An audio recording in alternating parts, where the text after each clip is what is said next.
8 years before his ruin, Hirasawa Kazuki, an unremarkable Japanese university student, suddenly received a strange notice that would upend his ordinary, uneventful life completely. Confused and disoriented, he found himself standing somewhere unfamiliar, desperately wondering why his surroundings had changed and how he had ended up in this strange place. Nearby, a stern noblewoman demanded to know how someone planned to take responsibility, while a mother and child begged for forgiveness before an intimidating armored figure. The mother tightened her protective embrace around her trembling son, both repeatedly apologizing, while another servant nearby was harshly scolded and dismissed as worthless. Kazuki realized with growing dread that this scene matched something achingly familiar, recognizing it as an event straight out of Brave Hearts, the console RPG he obsessed over. Brave Hearts was a beloved fantasy game featuring flashy battle skills, memorable character dialogue, hidden dungeons, and countless extra events, despite its otherwise straightforward main story. Having replayed it more times than he could count, Kazuki had memorized nearly every line of dialogue, convincing himself there was no way he could be mistaken. Yet standing before him were Clara the servant, Jessica the wife, and Hayden, head of the Stokes family, leaving him questioning why fictional characters were suddenly moving and real. Watching two bodies lying motionless nearby, he admitted aloud how unsettling it felt to be thrown so abruptly into such a grim, depressing scene. He recognized this as a flashback event where Clara, mother of the story's heroine, meets a violent end at the hands of the Stokes family's eldest son, Harold. Confused about where Harold himself was supposed to be, he assumed the boy was likely being comforted by his worried mother somewhere close within the scene. Moments later, a young Harold moved to strike down the frightened maid Colette, ignoring her desperate pleas until a commanding voice suddenly ordered him to stop. The voice, Kazuki realized in horror, belonged to his own mouth, moving without his consent, as it calmly offered to execute the terrified young girl himself. Playing along with this unfamiliar body's cruelty, he suggested using Colette as a training dummy instead, insisting it was a kinder purpose than staining the room with her blood. His father praised the idea, sneering at the girl as a filthy half-breed unworthy of sympathy, while another figure ordered her thrown into the dungeon below. Even as his family laughed and agreed the girl deserved such treatment for her impure heritage, Kazuki felt his own fists clench in helpless, silent fury. He finally understood the horrifying truth. He now inhabited the body of Harold Stokes, the most hated villain in all of Brave Hearts, doomed to die. Harold's fate, he remembered clearly, was to be slain eventually by Justice, the game's true final boss, once the hero's party grew powerful enough to face him. Alone afterward, Kazuki desperately questioned whether this was merely a vivid dream or if he had truly possessed Harold's body against his own will and understanding. Before he could think further, a polite knock interrupted his spiraling thoughts, and Norman, the family's dutifully sensible butler, entered to consult him about something urgent. Norman studied Kazuki's silence with visible concern, gently asking whether he might be feeling unwell before Kazuki brushed off the odd atmosphere hovering between them. Kazuki insisted repeatedly that he was perfectly fine, forcing a smile while Norman continued eyeing his strained expression with obvious, lingering doubt about his well-being. Norman privately noted how strange it felt that Harold, usually quick to voice displeasure, now spoke with unfamiliar restraint, his harsh manner oddly filtered and muted. Seizing the opening, Kazuki begged Norman to lessen whatever punishment awaited Clara, startling himself when his own mouth spoke those words without conscious permission. He realized his body had simply repeated dialogue from the game automatically, yet resolved that saving Clara mattered regardless, since her life now rested entirely with Harold. According to the original story, Clara dies burned by Harold's magic, leaving her daughter Colette orphaned, exiled, and eventually protected by the hero Liner's family. Kazuki understood that rescuing Clara now would drastically alter his future encounter with Liner, though lacking real power made avoiding that meeting feel far safer overall. He worried that avoiding every cruel action Harold was scripted to commit might cause dangerous deviations, potentially leading him toward unknown deaths outside the game's original story. Determined instead to preserve the story's general shape while steering its conclusion somewhere more acceptable, he clenched his fist and quietly resolved to try anyway. Turning back to Norman, Kazuki confirmed that Clara was indeed the servant in question, admitting he genuinely wished to help her despite his limited authority here. Norman firmly told him that if he truly wanted to save her, he needed to act first and explain his reasoning to others only afterward. Norman ushered him out impatiently, and Kazuki collapsed backward onto his bed afterward, wondering aloud whether he had acted too hastily without thinking things through.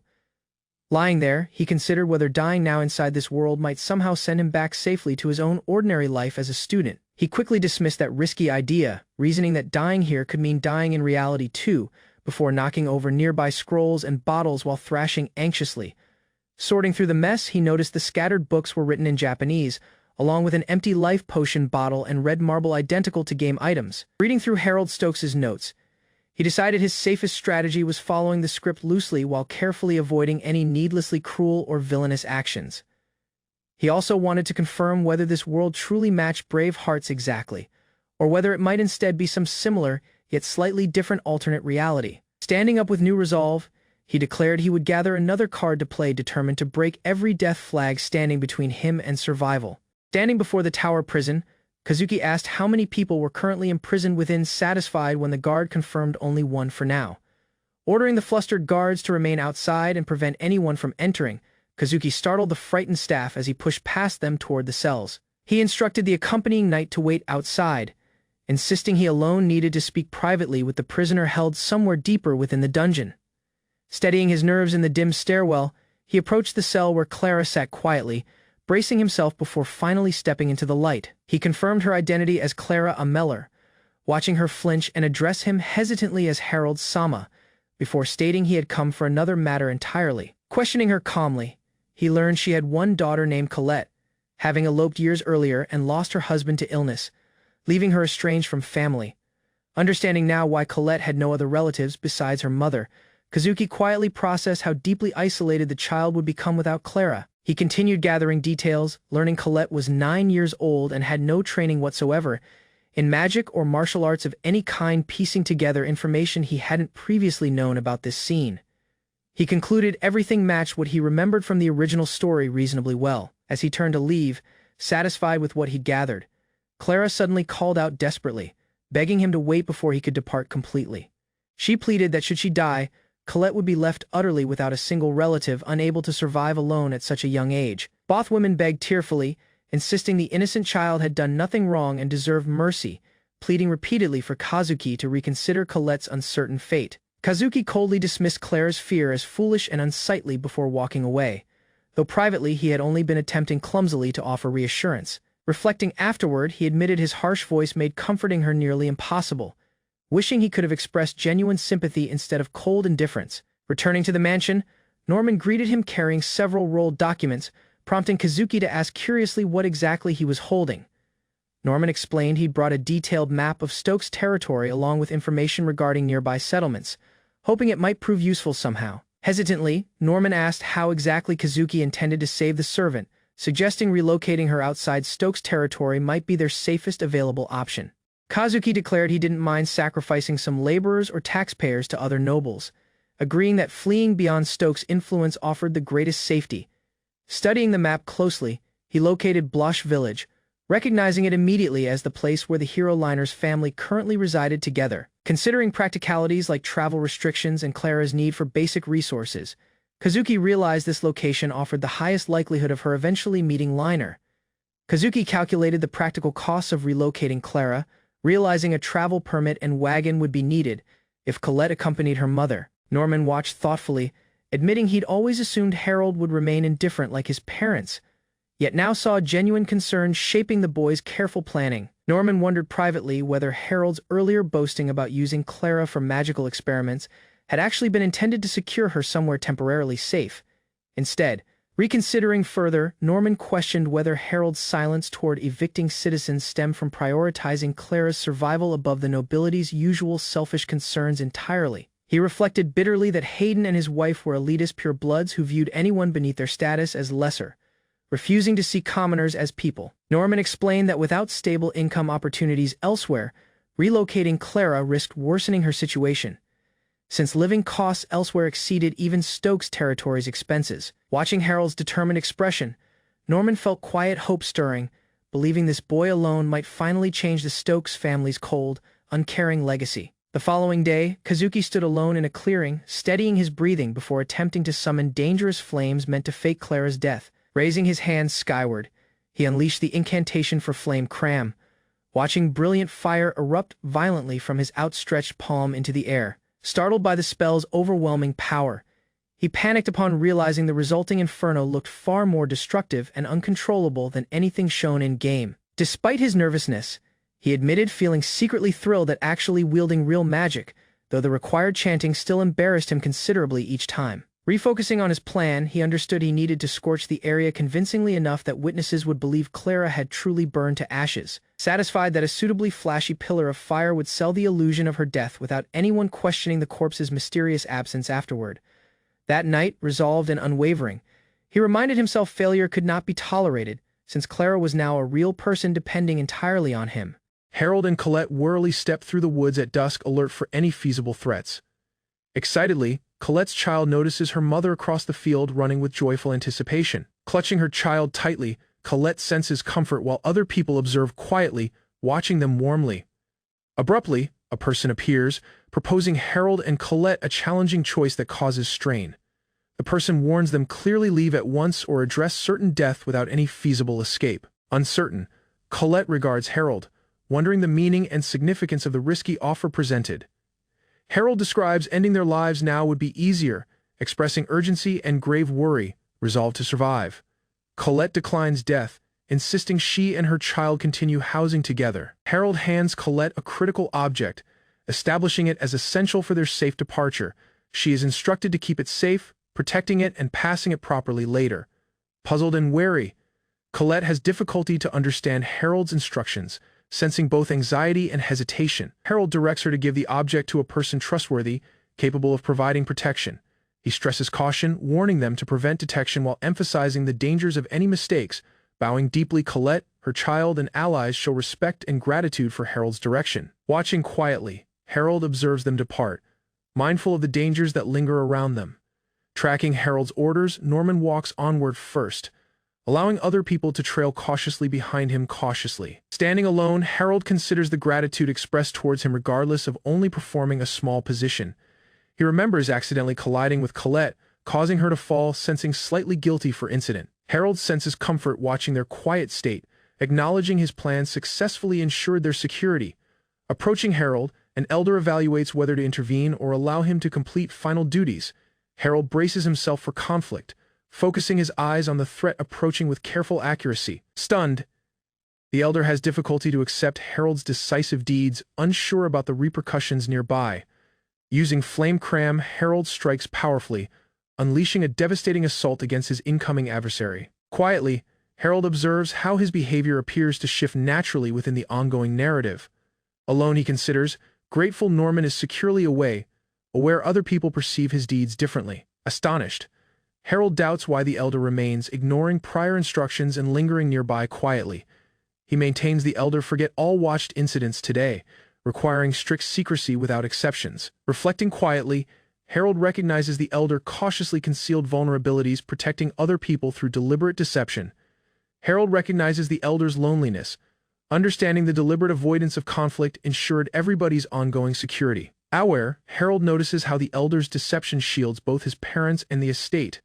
Harold considers the elder's secret suffering, realizing deeply the pain endured quietly over many years. Resolved, the elder pledges to compensate for lost moment, dedicating his prospects intentionally. Harold decides to safeguard the innocent child, making sure the boy's heart remains safe and untroubled. Traveling warily, the team keeps vigilance, riding together across the landscape to guarantee everybody's safety. Colette quietly observes her child sleeping peacefully, sensing comfort and a moment of composed at last. Troops discuss Harold's careful preparations, noting his calculated preparation and thoughtful approach for the journey. Harold directs that Clara and Colette be securely left in Blush Village without risk. He gives precise instructions about gold coins and the blade, making sure proper usage at once. Harold stresses practicality, telling them to buy a simple blade rather than unnecessary expensive options. Gently, Colette wakes, holding the food Harold readied, experiencing a small moment of quiet comfort. Approaching Blush Village, Colette takes a moment to appreciate the scenery, quietly enjoying the quiet surroundings. As sunlight emerges over the horizon, it marks a new beginning for all traveling allies. Harold Stokes moved through the vast empty mansion hall, his mighty sorcery departing nothing visible. His parents admired his remarkable ability, oblivious to the risky repercussions of Harold's deeds. A subtle smirk emerged on Harold's confront, understanding that his parents couldn't truly comprehend dangers alone in his private room. Harold contemplated the result of his cautiously executed secret mission. Abruptly, Zen emerged, startling Harold, who quietly ordered him to close the door for privacy. Unexpectedly, Zen entered Harold's room, remembering the enigmatic incidents from the night of the complete moon. Harold grasped a spear firmly, cautioning Zen against speaking carelessly about sensitive and risky incidents.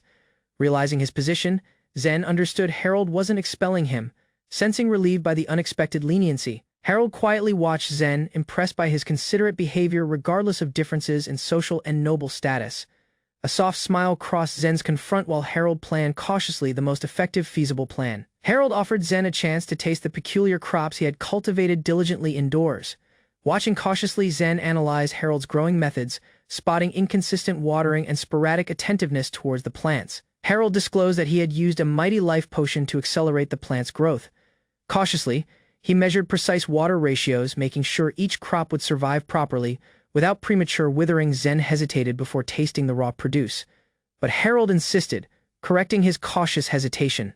Zen sampled the crops Harold had nurtured, astonished by their unexpectedly rich sweetness and flavor.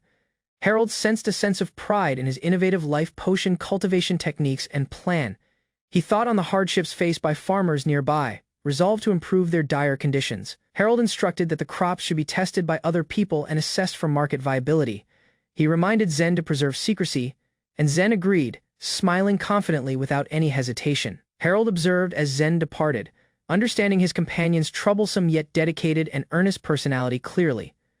Pausing beyond, Zen wondered about Harold's severe focus and persistent dedication to his current duties. Practicing diligently, Harold refined his blade techniques in the courtyard, focusing on perfect accuracy. Each blow was executed under careful observation, making sure flawless technique and absolute command throughout practice. Harold contemplated his own abilities and potential, appreciating the power and ability he controlled thoroughly. Resolving to improve further, Harold aimed to match the sorcery and swordsmanship shown in initial stories. Understanding necessity, he recognized that fighting abilities were critical for surviving in this RPG-like world. Harold mentally ready to address the main hero's party, anticipating difficulties and potential conflicts along the method. Bracing himself for the trials onward, he accepted the dangers and difficulties awaiting him completely.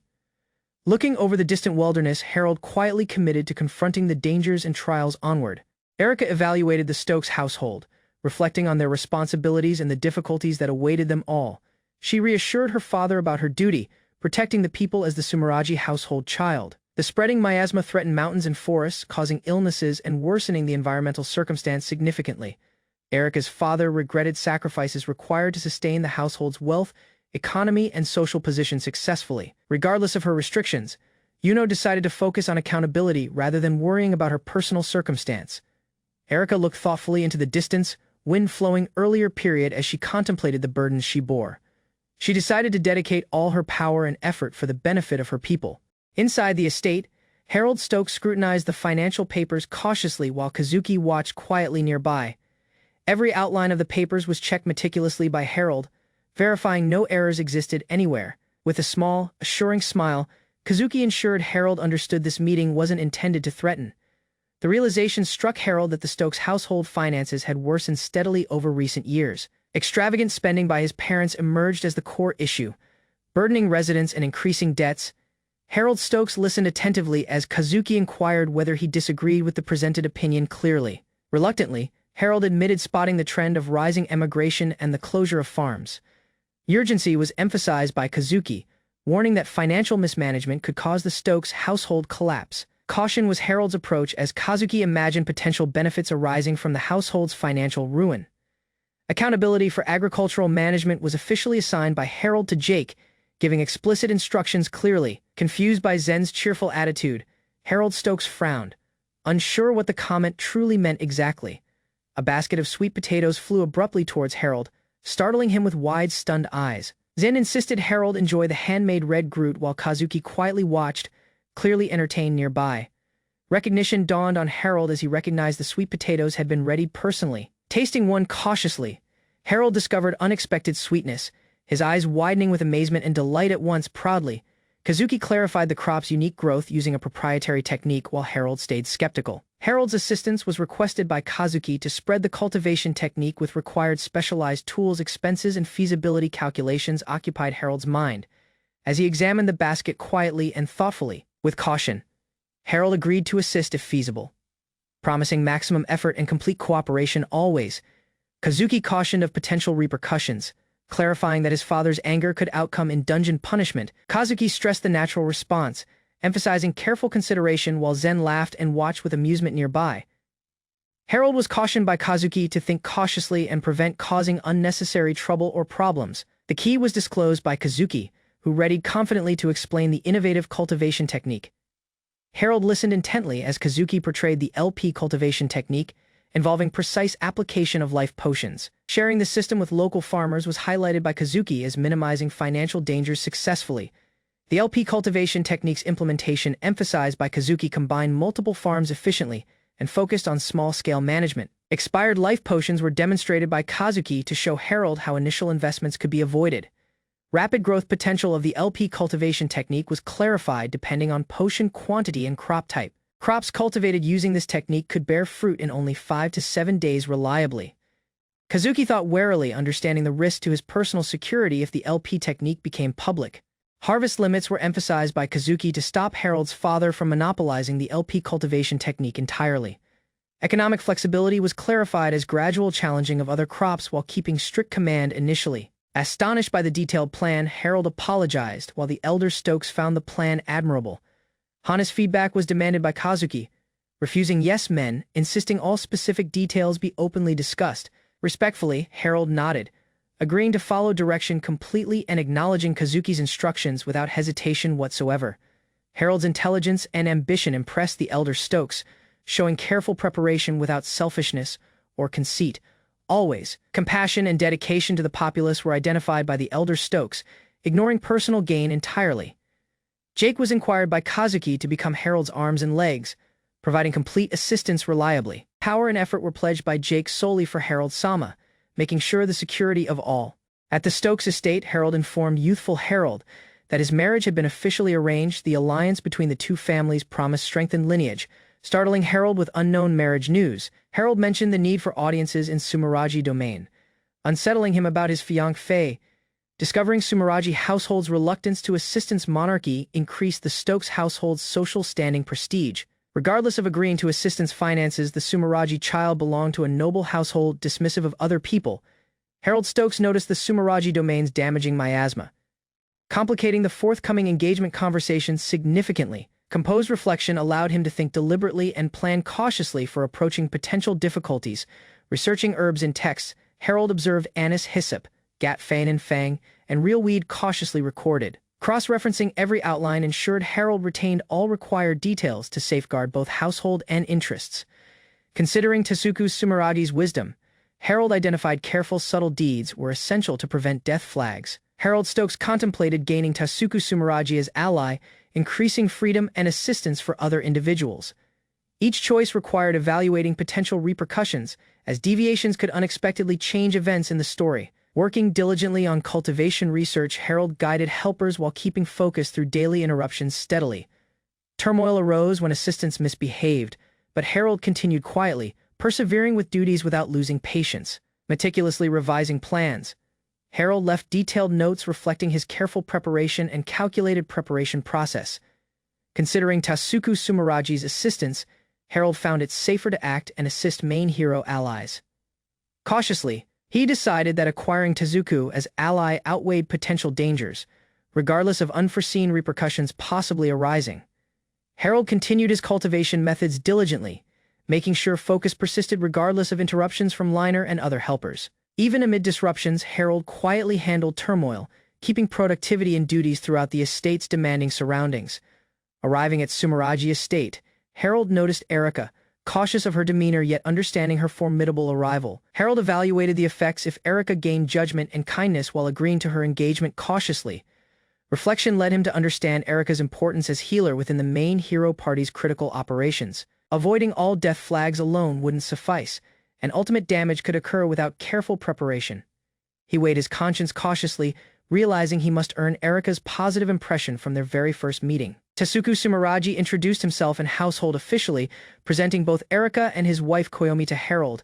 Introducing himself respectfully, Harold aimed to make a strong, favorable impression during his initial meeting. Erika responded politely, her composed demeanor displaying kindness and careful focus during this first crucial interaction. Watching her lifeless eyes, Harold contemplated methods to successfully communicate and connect meaningfully with Erika personally. The Sumeragi household suggested departing Harold and Erika alone, giving opportunity for confidence and feelings to grow. Harold seized this chance and Erica agreed to advisor him through the estate, creating opportunity. Erica led Harold through various estate areas, demonstrating him directions while keeping proper formal and respectful decorum.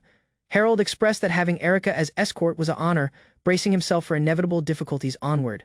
Harold Stokes neared the ancient cherry blossom tree, sensing something important awaiting him. Erica Sumeragi remained standing under the tree, quietly introducing herself as Tasuku Sumeragi's child. Harold responded, verifying his name and acknowledging the significance of this meeting. Erica clarified the cherry blossom tree symbolized the Sumeragi household for over 5 centuries. Harold watched, realizing this cherry blossom differed from what he previously knew about its meaning. Harold Stokes clarified the resemblance to a person else, demonstrating little worry for the Sumeragi household. Erica Sumeragi asked Harold, spotting his unusual reaction to her household's prestige and name. Harold internally observed a misunderstanding, realizing Erica could misinterpret his motives entirely. He clarified that his Stokes household was equally prominent, startling Erica and challenging her assumptions. Harold worried his remarks could derail his initial goal. Departing Erica visibly upset and confused, Harold Stokes handed Erica an envelope, instructing her to deliver it to her father. Erica refused, remaining firm while Harold cautioned her about repercussions for inaction. Harold suggested the envelope could contain a method to rescue her suffering people. Erica evaluated the chance as Harold hinted she had nothing to lose. The two at last exchanged the envelope under the cherry blossom tree, a silent understanding forming. Erica accepted the envelope warily, uncertain whether she could completely confidence Harold Stokes. Harold returned home and at once began wondering his staff about LP cultivation technique progress. He confirmed usable fields and trial schedules, instructing his staff to continue listening to Jake. Harold thought on Norman's competence and the smooth progress of their plans behind the scenes. He concluded that Erica, caring for her people, would probably deliver the message to Tasuku. Harold portrayed the antibiotics compound and miasma range, noting it wouldn't completely solve the problem. He evaluated approaching Tasuku through other means if the message failed to convince him. Erica successfully took the message, achieving Harold's immediate goal and making sure the plan could progress. A few days later, Harold rigorously trained other people, pushing them to improve their swordsmanship abilities. He insisted on strict preparation, warning them that mistakes or lack of readiness would have repercussions. Harold struggled with fighting practice, realizing most opponents lacked the power to test him. A visitor reached it unexpectedly, causing Harold to question who could have come to see him. Harold's surprise grew as he identified the visitor, Erica Sumeragi, standing before him seriously. Harold stiffened instantly as Erica emerged unexpectedly, worried she could disrupt his LP cultivation trials. He asked why she came personally instead of sending a messenger, thinking about her genuine goal. Quietly sipping tea, Erica's expression stayed unreadable, departing Harold uncertain about her motives entirely. Accepting a courteous gesture, she maintained politeness while cautiously keeping distance from Harold consistently. Approaching warily, Harold asked her arrival, while Erica stayed composed, departing him unsure how to respond. Confronting Erica, Harold became annoyed, insisting she should feel thankful for his reluctant focus at once. Gesturing with impatience, he demanded she explain the reason for her sudden, unexpected visit promptly. Bowing respectfully, Erica expressed sincere gratitude on behalf of the Sumeragi household for Harold's efforts. Harold recognized Tasuku's antibiotics worked successfully, understanding the household had been saved rapidly through intervention. Clarifying the medicine as temporary, he cautioned Erica about feasible side effects, departing her contemplative. Reflecting quietly, Erica recognized Harold worked beyond obligation, getting ready medicine faster than anticipated in advance. She wondered how Harold produced medicine so swiftly, regardless of the thorough investigation by Sumeragi authorities. Demanding a reason for her visit, Harold prompted Erica to present a message from her father. The message clarified Erica followed Harold's instructions exactly, clarifying the Sumeragi household's motives thoroughly. Officials officially expressed gratitude, acknowledging Harold's assistance and significant impact on their people successfully. Reviewing patient progress, Harold observed no immediate side effects from the medicine administered cautiously. He examined the report cautiously, considering whether additional unforeseen details could seem within the papers. A postscript disclosed Sumeragi domain troubles, along with a personal request for Harold's immediate assistance. Harold learned he needed to protection temporarily for Erica and the Stokes estate cautiously. Erica showed worry, realizing housing together while engaged could cause unexpected complications during their stay. Erica admitted reliance on Harold's generosity following the coach returned, demonstrating vulnerability sincerely and openly. Harold scolded Erika for treating him as if her fiancé was somehow insignificant or unimportant. He refused further requests, clarifying generosity had already been completely stretched beyond reasonable and adequate limits. Acknowledging Harold's stance, Erika decided not to ask more and rapidly left the immediate site. Sitting alone, Harold contemplated the circumstance and sensed growing anxiety about complications that could unfold soon. Harold noticed the Stokes household coach approaching, sensing the uncomfortable premonition that had troubled him. Quietly, he pondered the circumstance, getting ready for feasible incidents and complications that might arise immediately.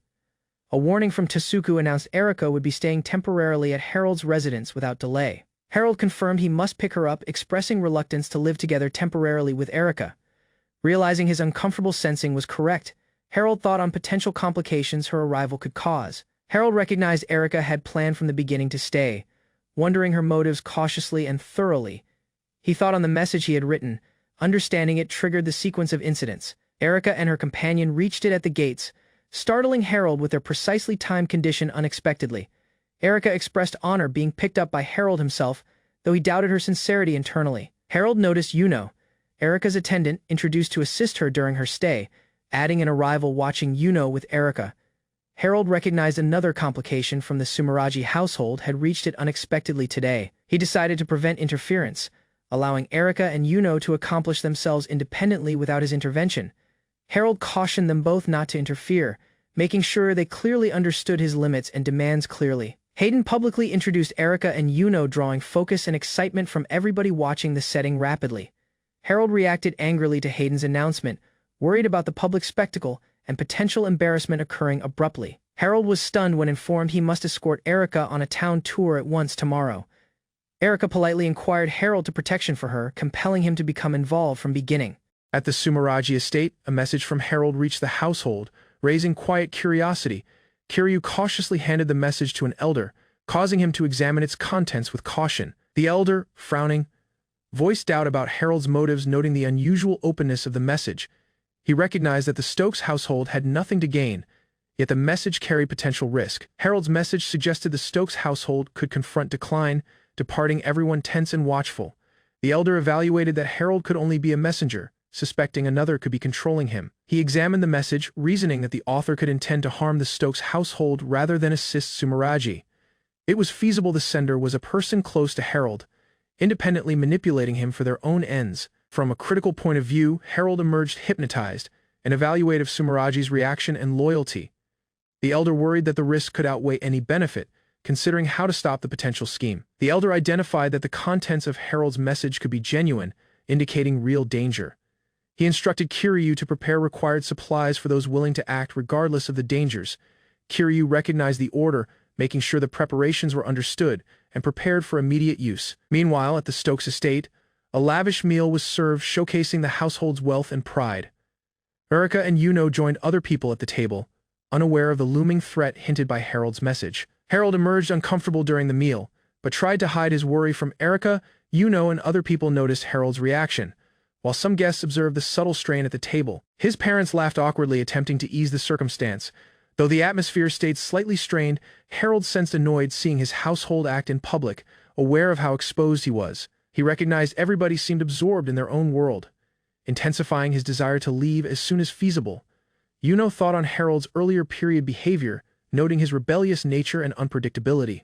She evaluated that Harold could be linked to a traitor or manipulated, adding uncertainty. Yuno decided that clarifying Harold's motives was crucial, as the threat to Sumeragi stayed unresolved.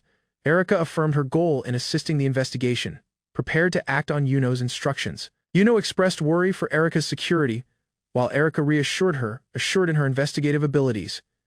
Erika watched the empty room, considering the potential risks surrounding Harold. Yuno suspected Harold could be acting under a traitor's control, causing further caution. She recalled that Erika had attempted to evaluate Harold previously, yielding no conclusive results. Yuno evaluated the chance that Harold could be manipulated like a puppet, unaware of it. The chance of Harold being hypnotized or regulated without his consent weighed heavily on her mind.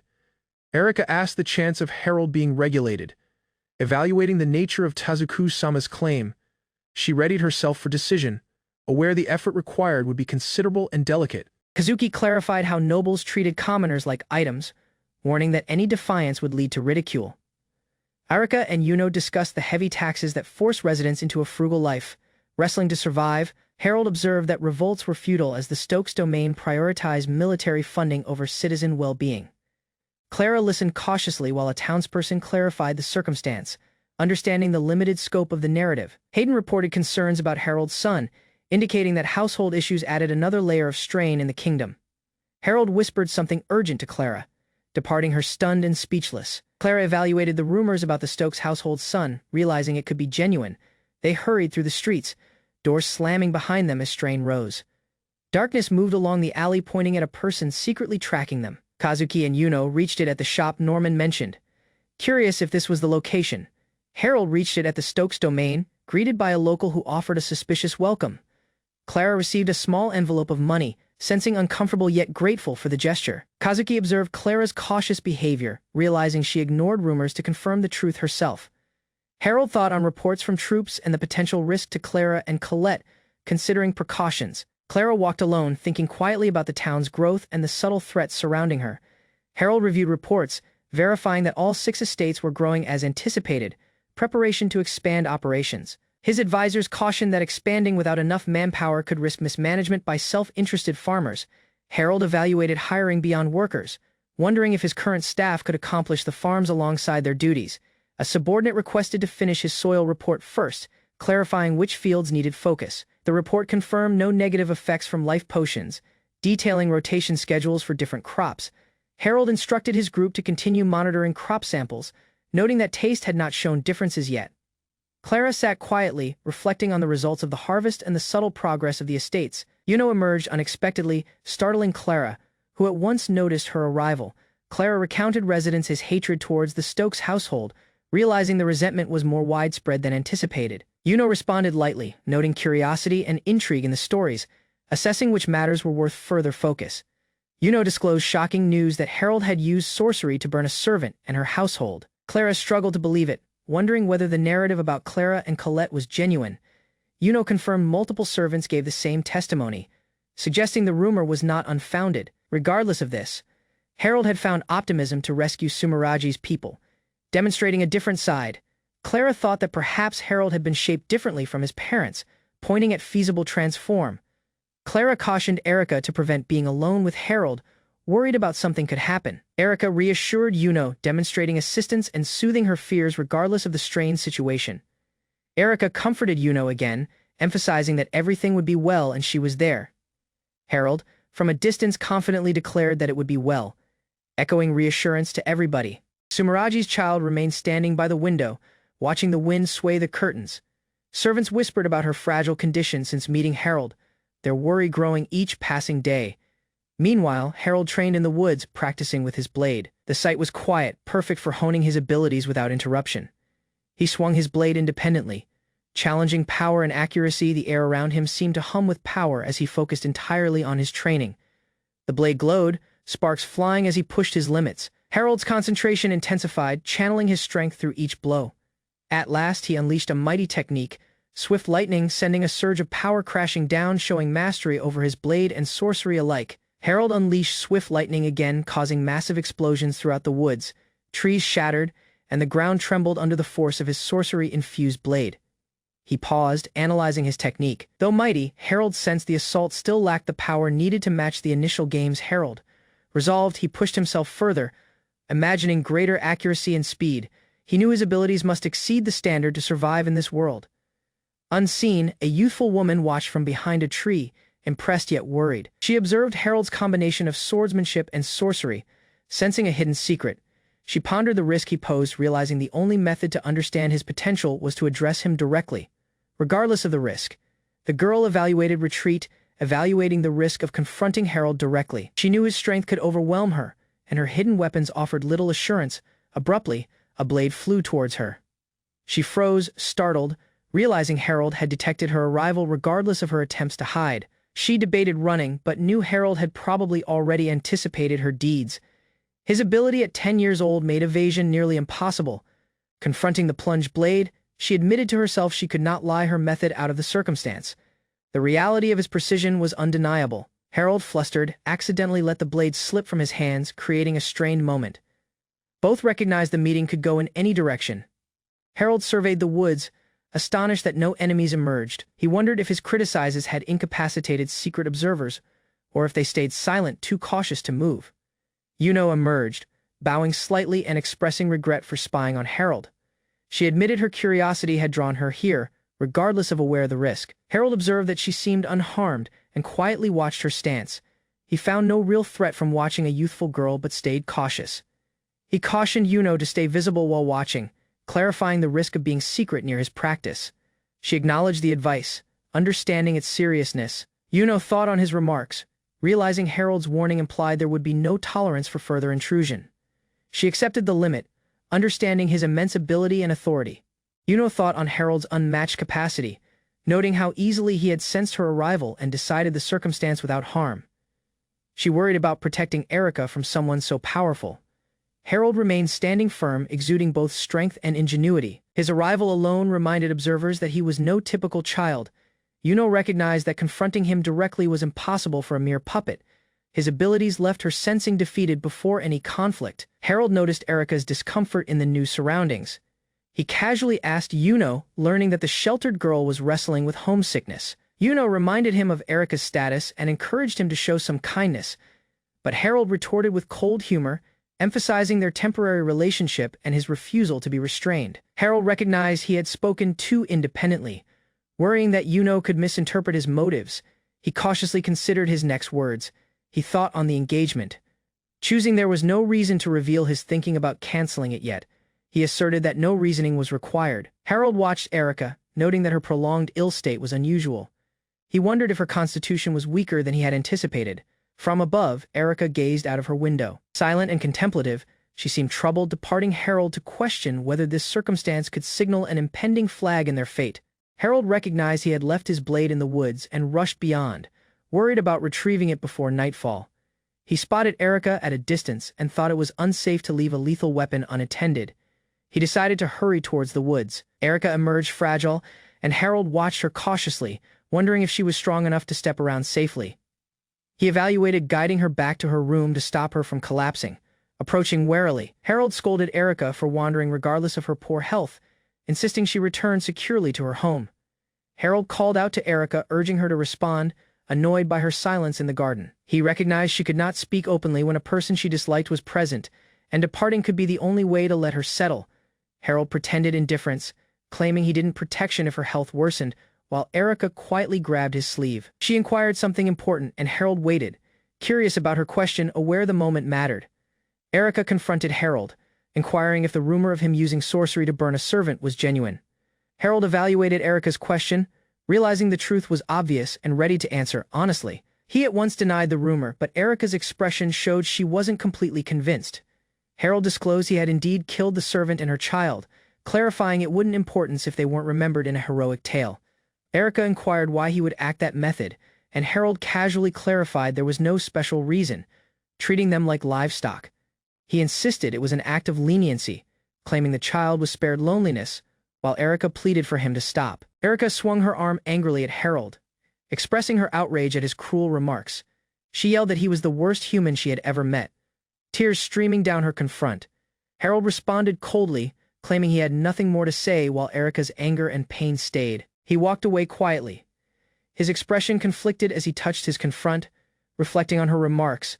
A servant boy called out to Harold from the hallway, breaking the strain and drawing him towards the following task. Zen reached it at Harold's room, casually inquiring if he had been practiced. Unaware of Harold's mood, Harold, upset, demanded to be left alone for the entire day, his voice filled with irritation.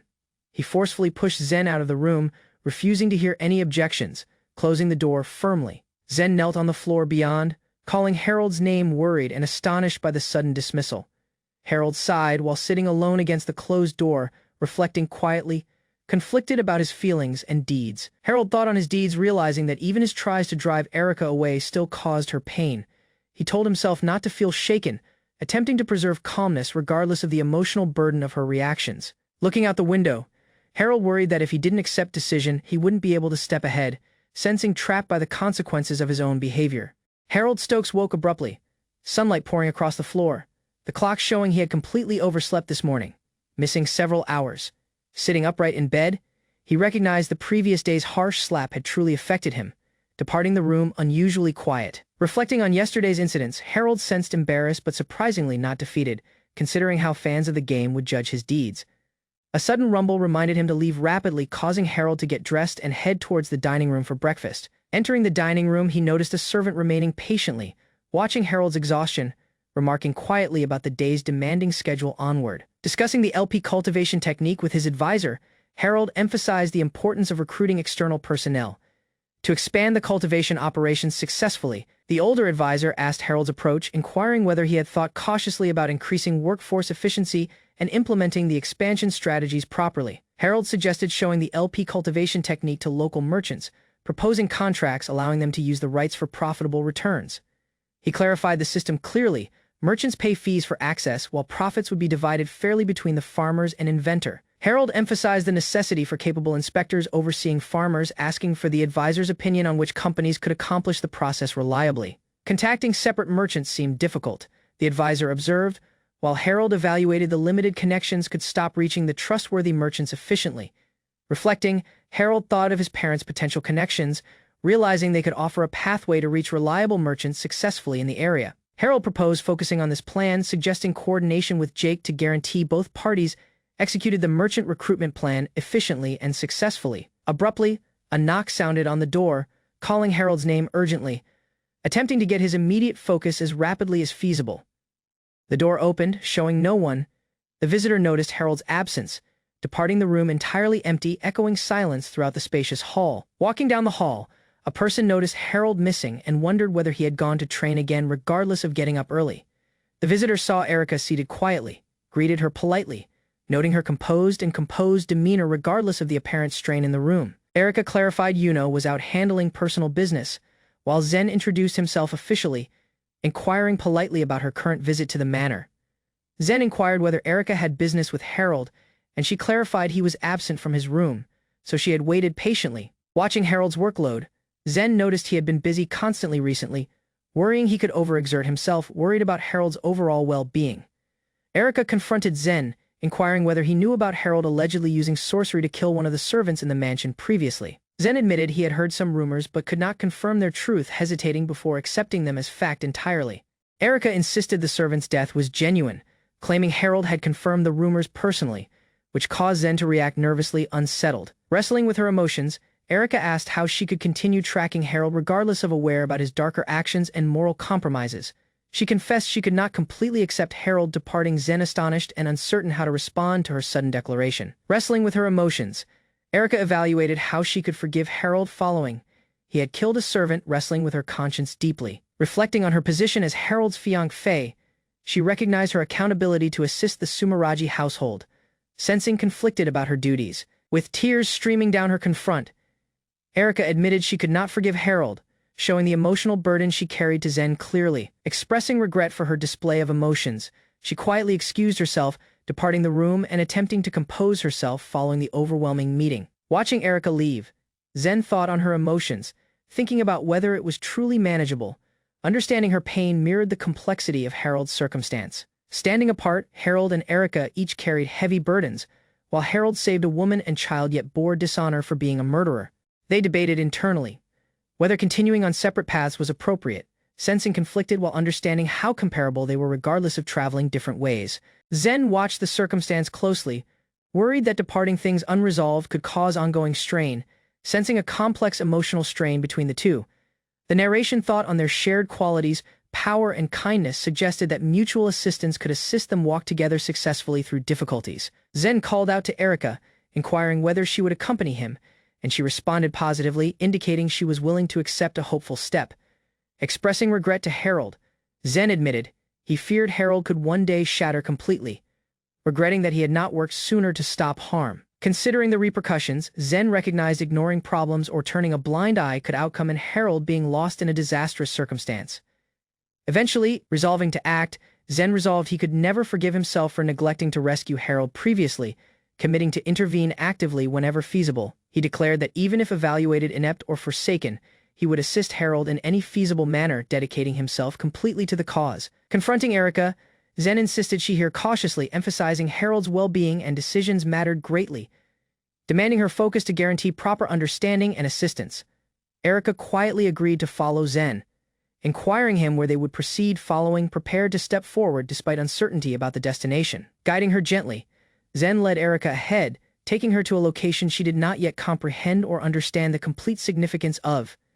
Erika hesitated momentarily, wondering the sudden direction, but Zen insisted they continue at once, departing no opportunity to linger or reconsider the path. Showing the location, Zen brought her to Harold's room, making sure Erika understood precisely where they were headed and the importance of the destination. Erika's eyes widened, stunned at the revelation, realizing the complete significance of arriving at Harold's room and the implications for him. Carrying a tray cautiously through the wide hallway, Harold smiled brightly while Zen watched warily, and a servant quietly followed behind. Without warning, Zen slammed the door closed, causing Harold to flinch in surprise.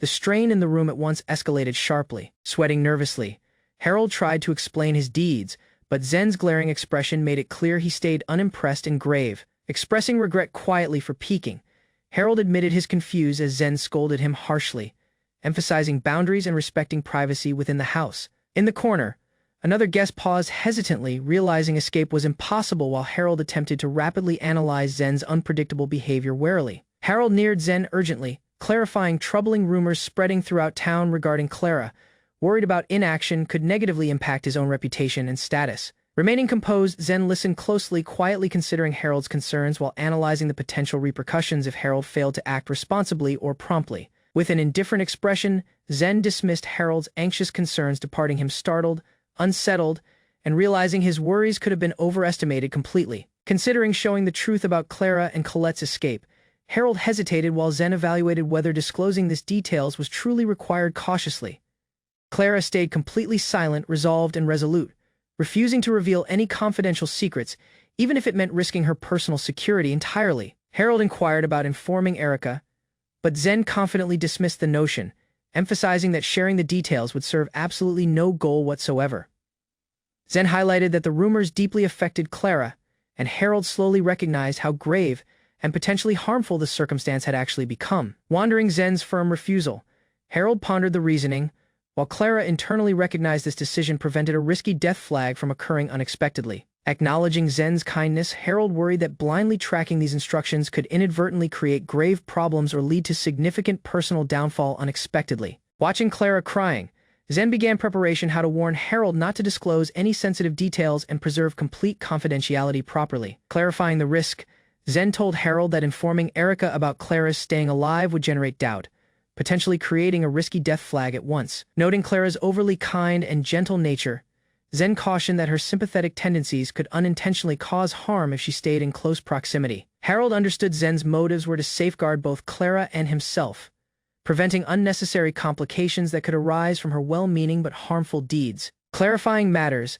Zen assured Harold that he had no purpose of marrying Erika, treating the engagement purely as a transactional and practical arrangement. Reflecting on historical economic crises, Harold observed how the Stokes household cautiously planned and executed calculated decisions, supporting the continent through difficult times successfully. Inquiring whether breaking the engagement could harm the Sumeragi household, Harold listened as Zen clarified that required measures had already been thoughtfully implemented. Zen mentioned sending a cautiously worded message through Erika to Tasuku, detailing precautions and prospects plans to safeguard both families and residents efficiently. Within the message, Zen provided methods to counter the miasma, allowing the Sumeragi woods industry to recover securely and continue operating successfully later. Spotting the message lacked detailed instructions, Harold asked Zen, who clarified the vagueness was deliberate to prevent misunderstandings, while protecting critical information effectively. Verifying contingency plans, Zen ensured that the Sumeragi household could survive even if the engagement was broken, departing Harold astonished by the thoughtful foresight. Harold, astonished by Zen's meticulous preparation, inquired about the thoroughness, curious how the antibody and message were ready to cover potential emergencies carefully. Zen urged Harold to consider his own uncertain prospects, encouraging him to think onward, prepare for potential disasters, and act responsibly without delay. Clarifying the feasible economic slump, Zen informed Harold that the Stokes household could confront financial difficulties, requiring careful planning to avoid disastrous outcomes later. Emphasizing careful management of taxation and spending, Zen suggested that hardships could be delayed successfully if they handled current responsibilities with maximum prudence and diligence. Assuring Harold, Zen mentioned Tasuku Sumeragi would act to stop significant damage, keeping stability regardless of forthcoming difficulties and unforeseen difficulties affecting the family strategically. Clara hesitated uncertainly, wrestling with how to respond, while Harold looked confused and waited patiently for her reaction, unsure of what decision to accept. Clarifying Tasuku's position, Zen disclosed he would act as a liaison with the royal household, protecting residents if the Stokes household suffered collapse. Zen cautioned Harold that if any details leaked, it could outcome in severe repercussions, departing Harold sensing nervous and uncertain about handling this situation. Promising complete discretion, Harold reassured Clara that he would keep the secret, keeping confidentiality and preventing any unintended dissemination of sensitive details entirely. Entertained, Zen instructed Harold to leave promptly, emphasizing that no further discussion was required and all relevant matters had already been sufficiently covered efficiently. Inquiring about Harold's plans, Zen inquired why blade practice abruptly became a priority, curious about the reasoning behind this unexpected transform in schedule. Harold admitted his interest in swordsmanship, expressing his desire to witness Zen showing his abilities, hoping to improve understanding of blade techniques firsthand. Getting ready a swinging practice setup, Zen focused on improving Swift Lightning's accuracy while Harold watched closely, learning and analyzing movement patterns to enhance his ability. Taking two swords, Harold demonstrated a special privilege, regardless of having no prior training, startling Zen with his enthusiasm and willingness to participate actively in practice. Zen instructed Harold to continue moving constantly, emphasizing the importance of staying alive over precise technique, showing the necessity of staying alert and avoiding risk consistently. Panicked, Harold pleaded for Zen to ease his practice intensity, worried about for his security while being unexpectedly used as a target during practice exercises. Clara walked quietly down the hallway, her expression solemn, moving cautiously through the space, reflecting on recent incidents and the decisions she had made thoughtfully. Contemplating whether to reveal the truth about Clara and Colette, she hesitated, unsure if making these details public would be wise or potentially harmful. Erika returned unexpectedly, relieved to see Yuno, her expression combining joy and urgency as she rushed ahead to guarantee everything was safe and accounted for. Resolved, Clara insisted she needed immediate confirmation.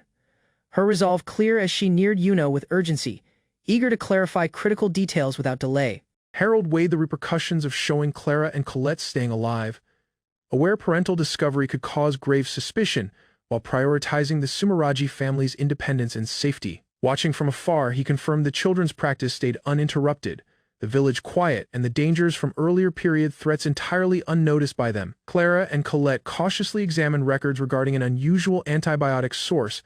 Understanding its origin clarified medical irregularities that had happened previously within their village. Collaborating with other researchers proved insufficient.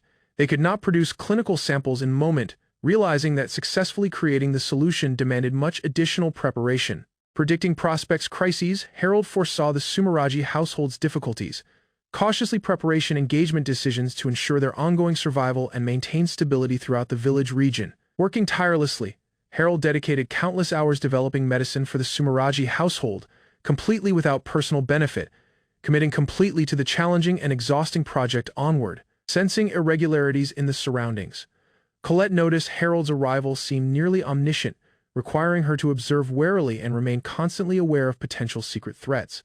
Clara asked whether Harold's behavior towards Erika could have been intentional, analyzing his motives and considering every feasible plan behind his complex decision-making. Contemplating Harold's unpredictability, Colette recognized his intimidating nature made him difficult to understand, and the more she evaluated, the more perplexing he emerged to become. Weeks following conflict, Harold quietly reviewed detailed notes, keeping calmness, thoughtful consideration, and preparedness, ensuring he would remain ready for any potential complications or challenges. Over a moment, Harold watched the passage of days while Clara and Colette stayed away, focusing diligently on business while verifying their ongoing security. Norman neared Harold and initiated discussion regarding urgent matters requiring immediate focus, as Harold welcomed him with composed readiness, ready to handle any circumstance.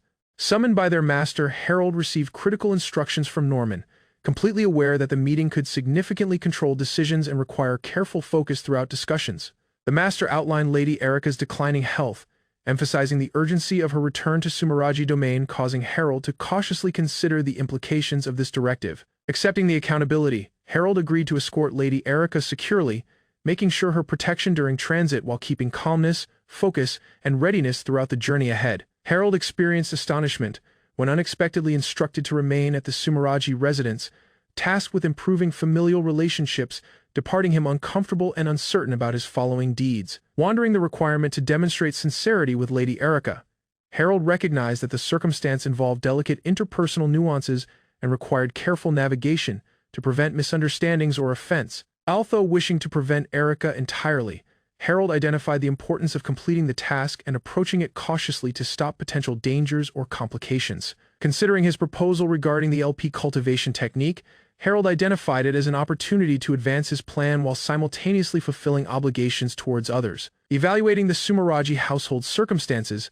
Harold recognized progress seemed uncertain, but he understood that his deeds could significantly control the household's future and stability over time. Formulating a plan to gain Tasuku as an ally, Harold relied on careful plan assured his most effective approach had already been deployed successfully. Keeping self-assurance, Harold thought on the naivety of other people while making sure his careful preparation preserved control, allowing him to navigate complex circumstances strategically and effectively. Watching the countryside, Harold readied mentally for forthcoming interactions, anticipating difficulties and preparation carefully to navigate the complexities surrounding the Sumeragi family and their village relations. Arriving in Bloche village, Harold neared a local resident to gather details, showing focus, resolve, and intent to locate the individuals he sought successfully. A villager informed Harold about Clara Ameller's whereabouts, providing the critical details he needed to continue his mission while making sure her security during subsequent deeds.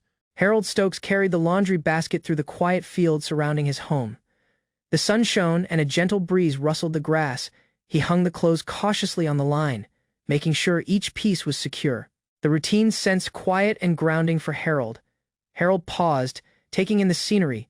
The mountains stretched far into the horizon and the breeze cooled his confront, reminding him of freedom. 5 months had passed since the incidents that changed his life.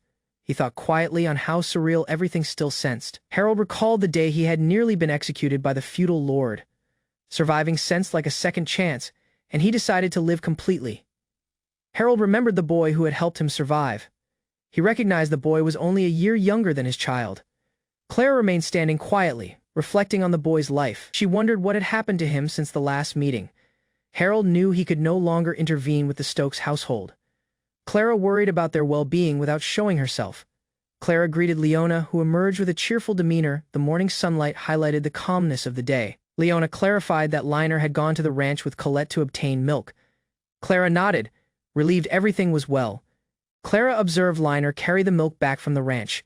She reassured herself that the boy's practice would benefit him. Liner and Clara exchanged remarks about keeping discipline and protection. Clara sensed the boy's progress was steady and promising. Alone, Clara thought of getting ready the cookies she had baked yesterday, anticipating the return of Liner and Colette. Abruptly, a cloaked stranger emerged and called out, identifying Clara Ameller. She was astonished and wary of the unexpected visitor. The stranger asked Clara directly about Harold Stokes. Clara's heart raced as she evaluated how much to reveal, cautious of repercussions. The cloaked stranger pressed Clara about the rumors of a boy's murder in Stokes' domain. Clara was stunned. She asked who the stranger could be. Doubts swirled about whether he was connected to the Stokes household. Clara insisted she knew nothing. The stranger bowed slightly and promised to return, departing Clara uncomfortable and thoughtful. Harold's security weighed on her mind. She feared that if the feudal lord became suspicious, risk could reach him. Clara quietly prayed for Harold's protection, hoping divine intervention would keep him safe from enemies and misfortune. Clara quietly prayed, inquiring for Harold's protection. She hoped divine direction would keep him safe from risk. Harold reached it at the welcoming estate. Erica and Yuno greeted him warmly, easing the strain of travel. The adults offered Harold a rest and promised to escort him to his room later. He nodded quietly. Harold confronted Tasuku directly, insisting he had something important to say. Tasuku smiled, unbothered by Harold's tone. Regardless of his irritation, Harold scheduled a private meeting. He readied himself for the conversation. Aware it could anger Tasuku, Harold noticed Tasuku stayed composed just as he had in the initial narrative. The boy's calmness surprised him. Yuno neared Tasuku. Seeking direction, he greeted her politely, curious about her motives and arrival. Yuno handed Tasuku a report detailing the circumstance in Stokes' domain and Harold's current state. Tasuku thanked Yuno and promised to inspection the report later, acknowledging her hard work and diligence. Yuno thought on her progress, lamenting that she had found no new leads since the day of Harold's near execution. Yuno watched Harold's servants, noting how they skillfully avoided showing details about him. She analyzed their regulated behavior cautiously. According to her private inquiries, the inspector and investigators could not determine Harold's activities, especially in the agricultural sector. Small groups of farmers stayed tightly connected, making it difficult for Yuno to uncover details or infiltrate the community. Yuno recognized the test, realizing further inquiries would be limited for the moment. She ready to act when possibilities arose. Unexpectedly, Yuno encountered a familiar person. She smiled, curious if this person had found the details she sought. The stranger confirmed that Clara Ameller was in Bloche village. Yuno listened cautiously, absorbing every outline. Yuno inquired about Clara's awareness of Harold. The stranger clarified she knew him but would not discuss the incident. Yuno smiled and decided she had no choice but to visit Clara herself. She ready to travel and meet her directly. Quietly holding his tea, Harold Stokes watched the ceremonial setup, but internally he was actively preparing intricate strategies and results. Reflecting on his extensive awareness from the game, Harold cautiously devised calculated methods to control the Stokes household's financial and political strength. Predicting the Sumeragi household's financial desperation, Harold anticipated they would accept his plan, analyzing their weaknesses and potential vulnerabilities with accuracy. Meanwhile, the narrative suggested that Prospect's heroes, along with Liner and his allies, would eventually confront and test this looming threat in years. To secure his plan's success, Harold secretly sent a message to Tasuku, making sure he could act discreetly while controlling incidents. Studying the LP cultivation technique, Harold recognized perfect replication wasn't feasible, causing him to perform additional trials before presenting the method to Tasuku. Worried that irregularities in quality and security could undermine Tasuku's confidence, Harold exercised extreme caution in presenting the LP cultivation method proposal. Without Tasuku's assistance, Harold understood that he would eventually have to comply with the game's initial 8-year timeline, limiting available options. Resolved to succeed, Harold decided to approach Tasuku directly, taking a bold risk to guarantee approval for his cautiously calculated plan. Upon Tasuku's arrival, Harold confidently readied his plan, making sure that this high-risk gamble would succeed and achieve the desired results efficiently. Expressing gratitude, Tasuku recognized Harold's advice about the antibiotics, though Harold insisted it was a required assess, not a favor or courtesy. Tasuku watched the positive shift Harold's intervention created, while Harold stayed modest, pragmatically considering the subtle but important result of his deeds. Ridiculing Tasuku's bowing, Harold criticized the unnecessary subservience, showing his blunt personality and candidly highlighting the absurdity of the gesture to him. Tasuku found Harold's unexpected compliment intriguing, understanding its value and appreciating the rare acknowledgement of his promising abilities and potential contributions. Suggesting a calculated alliance, Harold invited Tasuku to follow him, proposing a partnership that could strengthen both their long-term plans and success. Harold presented Tasuku with a document, clarifying his motives clearly and urging careful inspection, while making sure that no flattery influenced Tasuku's judgment. Tasuku examined the trial results for crops treated with the life potion, noting Harold's meticulous experimentation and precise focus to every calculated outline. Astonished, Tasuku reviewed the harvest comparison graph, discovering yields far exceeded traditional methods, verifying that Harold's meticulous preparation and research had been effective. With subtle confidence, Harold smiled, aware the remarkable results would convince Tasuku of the technique's effectiveness and the credibility of his calculated proposal.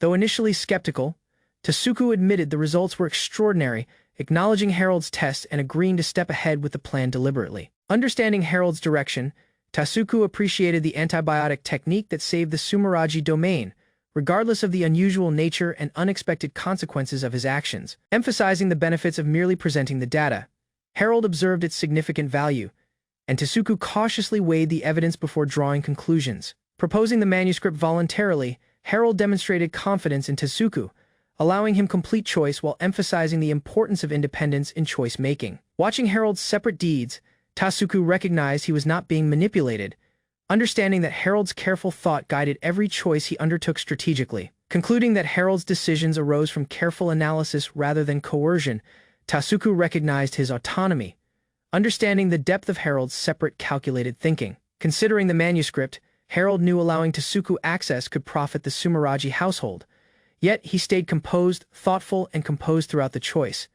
Tasuku identified Harold's purpose in letting him initiate discussion, understanding there was a deeper goal beyond merely presenting the manuscript for inspection. Thinking about Harold's genuine motives, Tasuku evaluated that showing flaws in the LP cultivation method might be part of a larger strategic assessment. Resolved to stop potential harm, Tasuku clenched his fist, focusing on analyzing Harold's motives while making sure the Sumeragi household stayed unharmed. Completely resolving to understand the circumstance, Tasuku committed to careful observation, interpreting Harold's request and discerning his plan before acting firmly or prematurely. Wandering Harold regarding the data, Tasuku probed his motives, challenging Harold's calculated thinking and capacity to handle scrutiny and evaluation effectively. Harold clarified that successful trial results would allow him to initiate production in his domain and gradually expand the LP cultivation technique nationwide. Worried about monopolization, Tasuku suspected Harold could centralize command over the technique, potentially creating risky power imbalances and concentrating wealth unethically across regions. Clarifying cautiously, Harold reassured Tasuku that hoarding could create conflicts, emphasizing careful management to stop adversaries and preserve quiet strategic implementation nationwide. Approving Harold's approach, Tasuku identified the importance of caution, while Harold recognized this understanding, establishing mutual confidence and alignment in their shared objectives. Approaching Tasuku, Harold clarified the goal of his proposal, indicating the initiation of an important plan requiring cooperation and careful consideration for success. Showing his purpose, Harold offered Tasuku partnership as joint developer of the LP cultivation technique, empowering him and sharing accountability for the strategy's implementation. Harold Stokes confidently declared himself the co-developer of the MCPV, startling everybody in the room.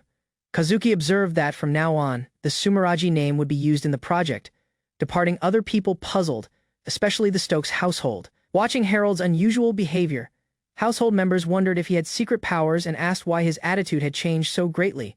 It became clear that the Stokes parents would have boasted about Harold's abilities during the engagement meeting, if they completely identified his excellence. Reflecting on the household message, Harold recognized the Stokes household's decline was being highlighted, verifying the weight of his responsibilities. Harold Stokes inquired if showing the MCPV to the parents was a bad idea, assessing the dangers cautiously. He clarified that his parents' controlling nature could monopolize the project if they learned about it, emphasizing his shortage of paeans for inspections. Kazuki observed Harold was the easiest to handle among potential candidates, prepared to step aside if other people refused the offer. Harold recognized the intervention wouldn't be required, assured in his own capacity to accomplish the situation. He accepted the proposal, acknowledging that a person like him couldn't be stopped, securing the project's prospects. Tasuku Sumeragi struggled to imagine taking a strong stance without any foundation. Wondering Harold's confidence, he recognized that persuasion was required to stop the opposing side from retreating. Reflecting on Harold's calculated approach, Harold reviewed the message and disclosed crucial defenses, startling Tasuku, who could not believe the depth of preparation.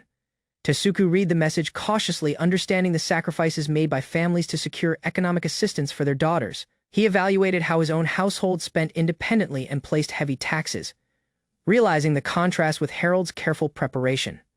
Tasuku Sumeragi worried that residents would revolt, understanding the urgency of Harold's plan to safeguard Erika. Harold outlined moves, synthesize antibiotics, establish a defensive zone in the most contaminated site, and use industrial techniques to restore the economy. Tasuku recognized these three conditions would allow the Sumeragi household to rebuild dominance without relying on the Stokes household. He understood that the Stokes' control was now linked to the cancellation of Harold's engagement with Erika Sumeragi. Tasuku reviewed the industrial technique proposal, noting its link to the MCPV project portrayed in Harold's message. Harold inquired Tasuku if he had anticipated the circumstance from the outset, challenging his insight and plan. Tasuku admitted he hadn't, though the proposal was irresistible, causing Harold to question his reasoning. Harold thought that no one else could understand the complexities as he did, emphasizing his unique perspective. He cautioned that without confidence, the discussion would end, pressing Tasuku to commit to the plan. Regardless of the strain, Tasuku identified Harold's careful handling, allowing him to decide and progress further in the project. Harold evaluated that accepting the proposal could rescue residents, the household, and Erika's prospects, weighing the consequences carefully. Tasuku imagined that refusing would force him to accept the engagement with Erika, keeping the Sumeragi household reliant on Stokes. Harold recognized that if Tasuku refused, all the efforts to spread the MCPV would be wasted, making him the genuine loser. Regardless of the complexity, Harold framed the choice as a fair negotiation, giving the Sumeragi household complete agency without disadvantage. Tasuku at last decided to accept Harold's proposal, trusting his plan and making sure the project and Erika's security. Harold congratulated Tasuku for making a choice rapidly, indicating progress in their negotiation. He instructed Tasuku to prepare the Sumeragi fields and assign authoritative personnel, preparation to share the MCPV expertise. First, Tasuku understood that following solidifying the foundations, they would collaborate with a company to expand regulated fields and commercialize the technique. He offered to prepare anything Harold needed, making sure complete assistance and transparency in their cooperation. Harold requested to be connected with a person influential, emphasizing the importance of calculated relationships. During his stay, Harold aimed to accumulate as much fighting training as feasible to strengthen his position. Harold Stokes relaxed in the hot spring, sensing a rare moment of peace. Steam rose around him as he thought on the composed of the Sumeragi estate. He smiled quietly. Satisfied his practice with Tasuku had gone smoothly, and he had even found a capable sparring partner. Everything was aligning perfectly. Cherry petals floated in the air. Harold looked up at the sky, appreciating the beauty of the moment and the serene surroundings of the estate. Yuno entered the room, her arrival commanding focus. The household gathered, remaining for her to speak. She disclosed she had investigated Harold on Erika-sama's orders for a long period, verifying details that would control prospects' decisions within the Sumeragi household. Yuno apologized to her father for secretly using spies, clarifying she had an important verification to complete. She inquired whether he was aware of rumors that Harold had allegedly killed a servant and her child. Her father, astonished, confirmed that the rumors had reached the report, but wondered if they could be false. Yuno clarified that she had requested the assist of her group to investigate and uncover the truth. Yuno disclosed that the rumors were inaccurate, clearing Harold's name and verifying the circumstance was safe. Yuno clarified that the mother and child in question were currently housing in a small village called Blush, governed by another noble. She added that they had not changed their names, making it easier to track them through the villagers' accounts. Harold's allies observed the details, acknowledging that locating them had been straightforward, but the incident's details stayed sensitive. Yuno portrayed how she personally visited the household, though they refused to discuss the incidents of that moment. She neared the household, knocking on the door to confirm the arrival of a Meller-san, and gather direct details. The door opened warily as a woman inquired who had come to visit. Yuno introduced herself as a messenger from the Sumeragi household, expressing regret for the unannounced visit.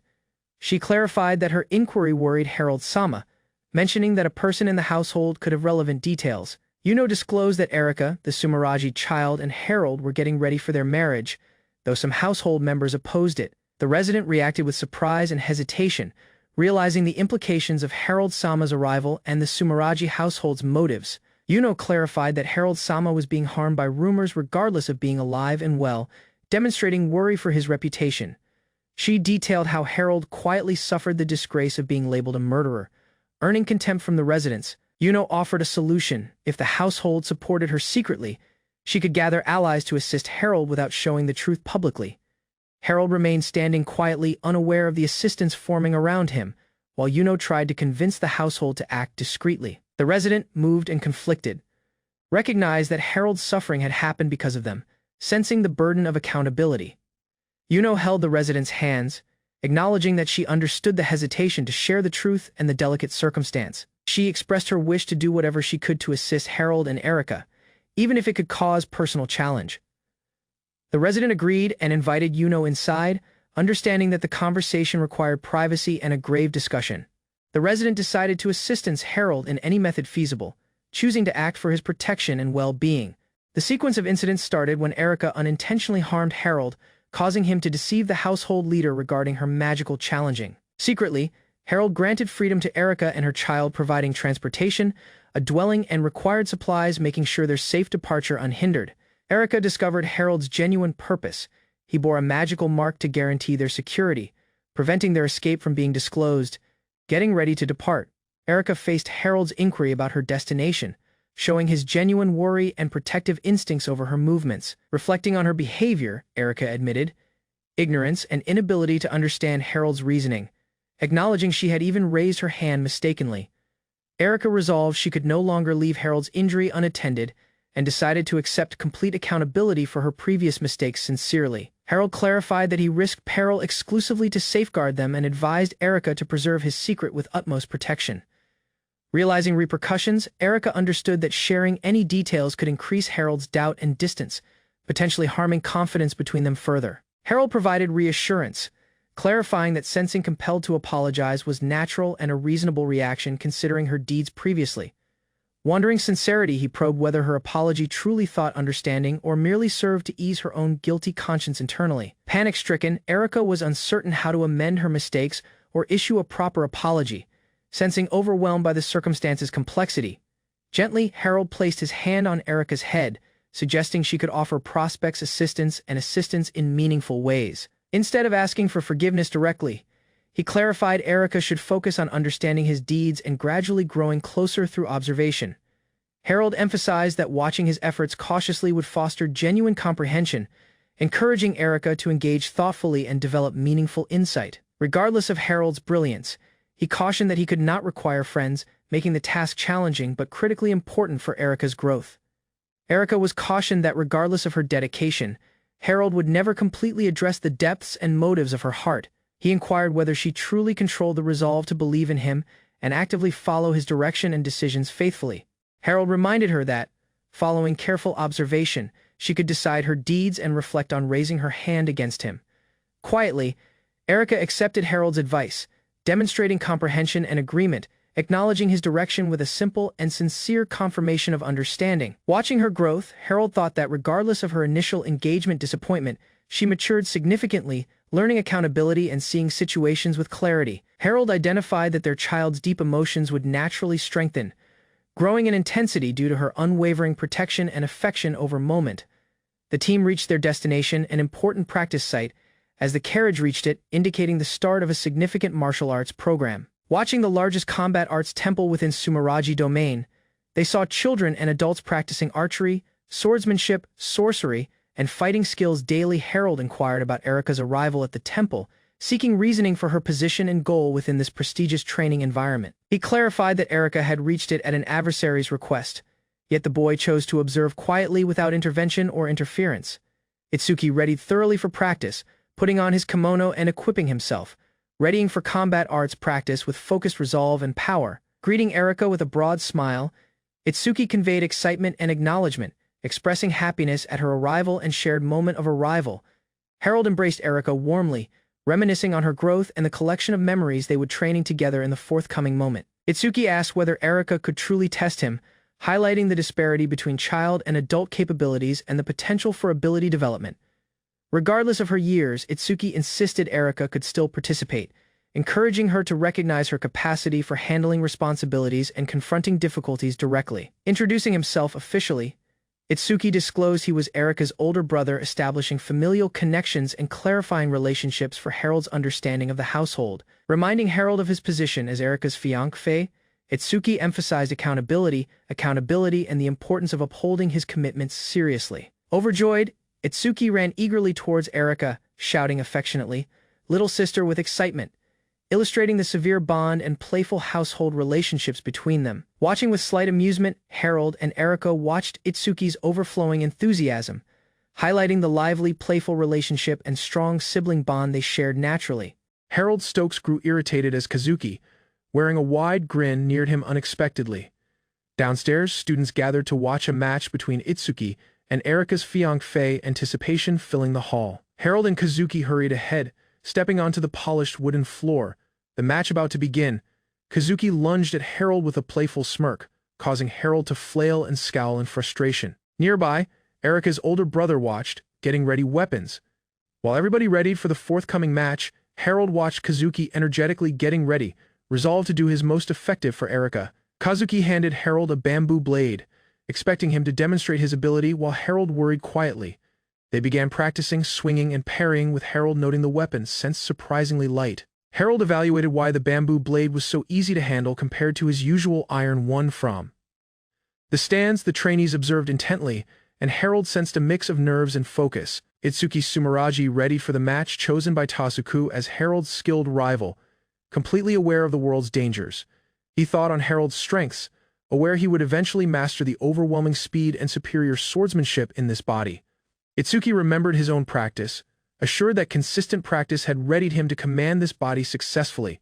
The match conditions were clarified, only bamboo swords were allowed, and criticizes to the head, confront, or use of magic were forbidden. Itsuki readied himself as the victor would be resolved when one rival was incapacitated or forfeited, focusing intently on the fight onward. Itsuki nodded, agreeing to the match conditions without objection, appreciating the fairness provided. The instructor emphasized security, hoping to prevent grave injuries while Harold evaluated the restrictions. Reasonable, Harold thought on his power, recalling his earlier period practice against adults and understanding he must hold back. He decided to give Itsuki a handicap to make the match fair, respecting his rival's youth and status. Harold offered the first step to Itsuki, encouraging him to unleash his most effective assault while remaining alert. The match officially began as the instructor called for the fighters to get prepared and outset. Itsuki moved with startling speed, swinging his bamboo blade before Harold could react, taking him off guard. Harold's eyes widened, wrestling to track Itsuki's lightning-fast movements with focus and resolve. The swords clashed, spinning through the air, departing Harold and spectators stunned at Itsuki's unmatched accuracy. Itsuki smiled confidently, showing that he had not yet been grave, pointing at even greater ability to come. Harold was astonished by Itsuki's power, astonished at how fast and skilled his rival had become. He couldn't defend against Itsuki's sudden walks, realizing the fight was more challenging than anticipated. Itsuki matched Harold's stance and adjusted his blade's trajectory, showing precise command and awareness. Instead of striking Harold directly, Itsuki deliberately knocked down his bamboo blade, indicating a desire for a genuine contest. Harold understood Itsuki had been seeking a rival he could fight at complete power, at last understanding their shared drive. Itsuki recognized Harold's ability, expressing regret for previously underestimating him and seeking a grave match. Harold confirmed he had been looking for this kind of rival all along, appreciating the test. Itsuki ready to make the first blow, holding his weapon confidently and focusing on the match. With a grin, Harold invited Itsuki to assault, daring him to match his speed and ability in a genuine contest. Itsuki faced his rival on the wide practice ground, wooden blade in hand, getting ready for a grave duel, resolved to honor his father's promise. Itsuki advanced with focus, prepared to match every blow his rival delivered. He moved with startling speed, rolling and striking, closing distance faster than anyone anticipated. His rival tried to keep pace, but Itsuki's movements surpassed demands, blending accuracy with agility. Exposing his rival's guard, Itsuki pressed ahead, keeping command of the match as the training ground echoed with clashing wood. Itsuki moved swiftly, blocking and parrying each assault, his focus unwavering as he assessed his rival. He wondered how long the match would last, planning every blow with accuracy while remaining on guard. Itsuki recognized that if his rival could not match his speed, the criticizes would become predictable and easy to read. His rival struggled to adapt, each defensive step departing openings that Itsuki exploited with careful timing. Even if his rival could step rapidly, Itsuki's superior fighting training kept him ahead, controlling the flow of the match. Itsuki continued to press his advantage, striking firmly while his rival struggled to preserve defense. The rival staggered under pressure, nearly losing balance as Itsuki anticipated every movement. With quick reflexes, Itsuki seized the moment to grab his rival's bamboo blade, asserting command. The rival was stunned, realizing he had been outmaneuvered just before his blow could land. Itsuki stayed composed and focused, getting ready for the following step as his opponent scrambled to regain footing. Itsuki launched a decisive heavy palm blow, hitting his rival with precise timing. His rival fell, and the referee called for the match to stop as Itsuki held his stance. Both boys caught their breath, staring at each other across the practice ground, drained yet focused. The rival recognized he had lost to a younger, yet more skilled Itsuki. Acknowledging his rival's power, regardless of the defeat, the boy smiled, inviting Harold for another bout, demonstrating respect and resolve for prospects' practice. Itsuki asked Harold's defense, teasing him about his toughness regardless of using bamboo swords. He disclosed that the final blow was a palm blow, not a bamboo blade assault, surprising Harold. Harold reacted with astonishment and panic, while Itsuki laughed quietly, appreciating his rival's power. Itsuki recognized Harold was not only a rival but also his little brother-in-law, accepting the dynamic they walked together beyond. Itsuki playful, Harold flustered, marking the outset of a friendly but competitive relationship. Harold watched Itsuki, noting how he had shifted from hostility to playful familiarity following the match. He thought on his own weaknesses, realizing losing to a younger boy highlighted the need for more practice. Harold looked over a scenic valley, cherry blossoms and mountains spreading before him. Soothing his thinking, he observed the Japan-like architecture and serene atmosphere, sensing the world's quiet yet unknown essence. Harold recalled being reborn as the antagonist, now 5 months into this new life, aware that damage lay onward and uncertainty loomed. Harold pondered his fate, wondering whether he could survive until the main hero completed the narrative, and whether he could ever return to his initial world. Overwhelmed by frustration, Harold struggled with self-doubt, sensing uncool for faltering against Itsuki, regardless of his resolve not to lose. Erika emerged unexpectedly, taking Harold off guard. Her arrival startled him, departing him speechless and adding a sense of composed and intrigue to the moment. Harold remained standing beneath the cherry blossoms, reflecting on his weakness. He sensed unsteady, realizing the real Harold would never show such emotion. Abruptly, Erica emerged on the path onward. Harold froze, startled by her arrival, unsure how to respond to her unexpected arrival. Elsewhere, Clara recalled a recent incident. Sensing guilty for teasing Harold too much, she hoped to make amends for her deeds. A friend advised Erica to show Harold some appreciation, suggesting that her focus could lift his spirits and ease his burden. Erica, puzzled by the advice, wondered if Harold was truly sensing down. She decided to observe him more cautiously under the gentle sunlight. Erica searched through the garden, resolved to find Harold. She refused to lose sight of him, calling out as she ran. Harold wiped his tears, wrestling with his emotions. He tried to remain composed, concealing the vulnerability he rarely showed. A distant observer observed Harold's brilliance and power, remarking how his confidence sometimes alienated other people, along with those who cared for him. Erica neared Harold warily, spotting how he had endured hardship alone. She wondered if he had always faced difficulties by himself. Harold's unshakable courage and arrogance thawed his inner confidence. Erica recognized that regardless of appearances, he confronted difficulties head-on and never wavered. Harold had never shown his weakness to anyone. Power alone could not define him, yet he carried his burdens quietly. He separated himself, masking his vulnerability with pride and arrogance to safeguard those he cared about. Erica thought on her desire to truly understand Harold. She wished to become a person who could see beyond his outward confidence. Standing across from Harold, she decided to no longer hesitate. Even if unprepared, she wanted to assist him completely. Harold noticed her resolve. He recognized that someday, Erica would become a person capable of lifting the burden from his shoulders. Erica recognized Harold's ability following their sparring match, impressed even as an observer unknown with swordsmanship. Harold commented on the match, smiling and suggesting he lost the combat but won the war.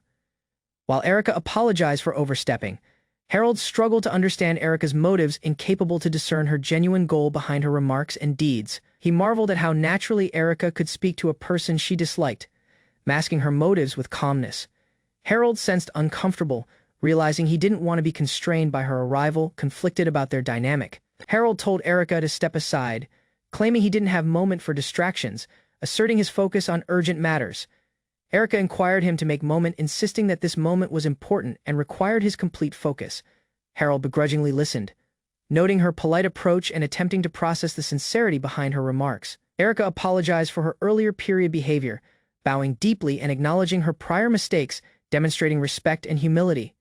Harold thought, understanding that Erica's effort to reconcile was deliberate, even if he found her deeds both bothersome and purposeful. Harold recognized Erica's courage in expressing regret, understanding the virtue that made her so respected by other people. Harold, overwhelmed, thought to himself that her kindness was now directed at him, making his heart pound nervously. Abruptly, his instincts surged and he lashed out with a blade, pushing her away regardless of her quiet intent. Erica's apology seemed meaningless to Harold as he criticized the method she blended kindness with deceptive benevolence. He scorned her arrival, calling her an eyesore and demanding she stay out of his sight, rejecting her warmth. Harold and Erica faced each other quietly, strain lingering in the air as they assessed one another. Harold admitted to overreacting and taking out his frustrations on Erica. Realizing he had been unfair, Erica sensed she had worked poorly as well, acknowledging her mistakes and calling herself the worst. Harold criticized Erica's kindness, calling it deceptive benevolence, noting the power and restraint required to truly observe another. Erica thought on the subtle strength of passive kindness, realizing she must understand it to grow and respond to insults successfully. Erica decided to understand Harold better and to become a person capable of supporting him, watching his burdens closely. She recognized that she would not ask him to remain but promised herself to catch up. No importance the distance. Erica vowed never to allow Harold to confront his difficulty alone, committing to be a steady arrival at his side. Harold Stokes woke up in a Japanese-style room, disoriented and unsure of how he reached it there.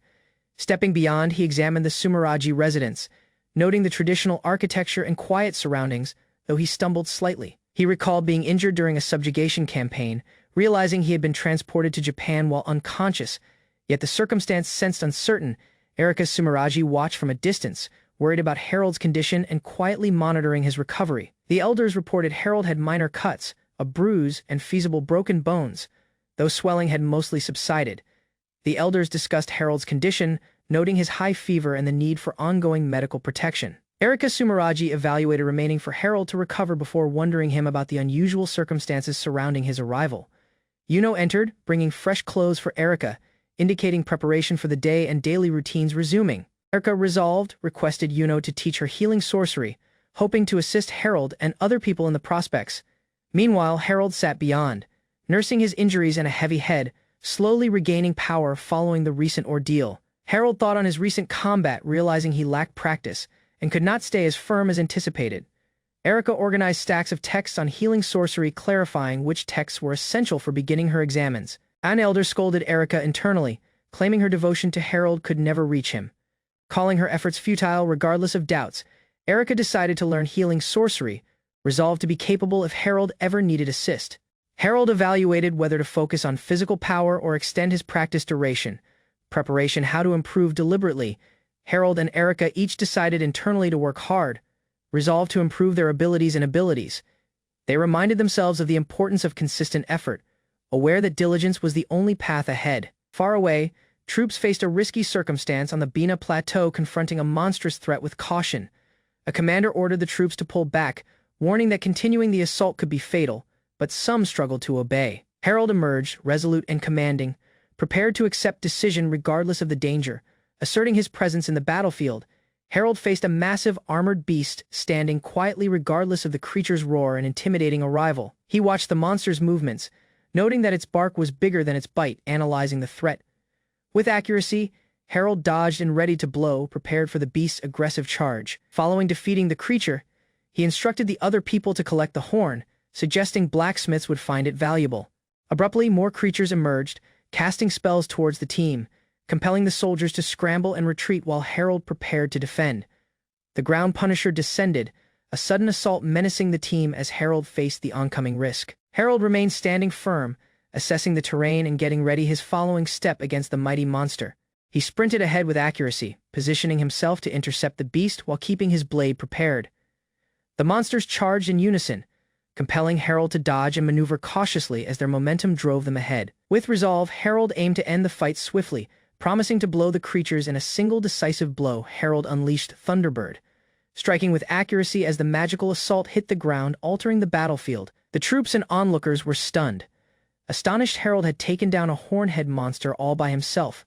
Harold demanded the group rapidly dispose of the monster's remains, keeping strict discipline regardless of their awe. He commanded Squad A to obtain the horn, while other squads handled the body, making sure efficiency and order.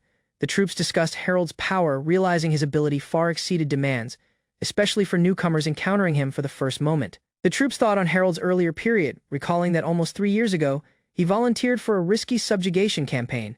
They observed that, although Harold had always been mighty, the Stokes household's concerns about potential injuries were valid. The troops discussed how, if Harold had been hurt, Hayden-sama and other people would have worked firmly, retrieving weapons and managing the circumstance. Harold, listening quietly, stayed assured in his power and in the judgment of his peers. The narrative momentarily flashed back to 3 years ago at the Sumeragi estate, highlighting Harold's background and early practice.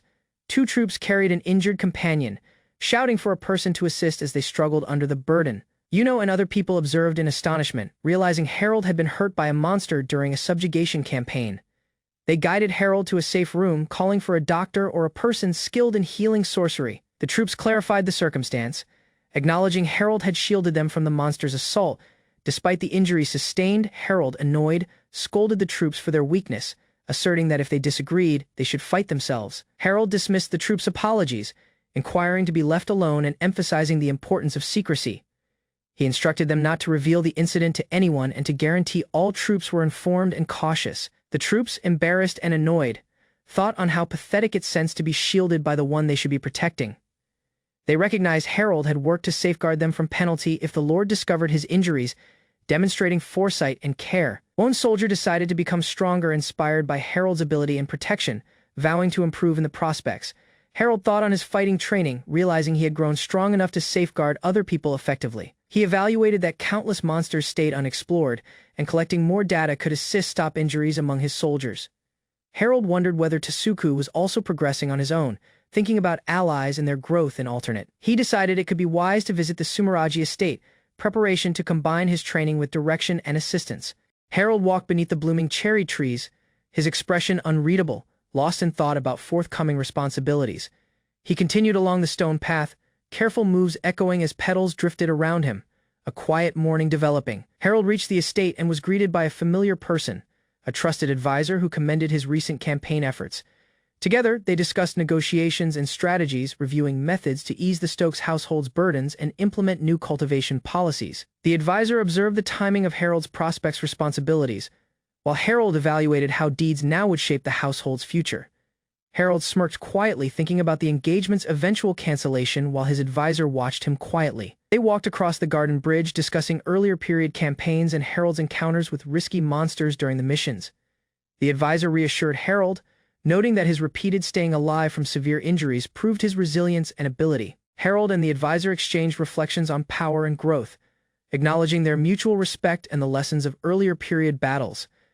The advisor reminded Harold about a message from Itsuki and suggested participating in the forthcoming fighting tournament at Delphi. Harold listened as the advisor clarified the conditions of the fighting tournament, noting years divisions and security measures.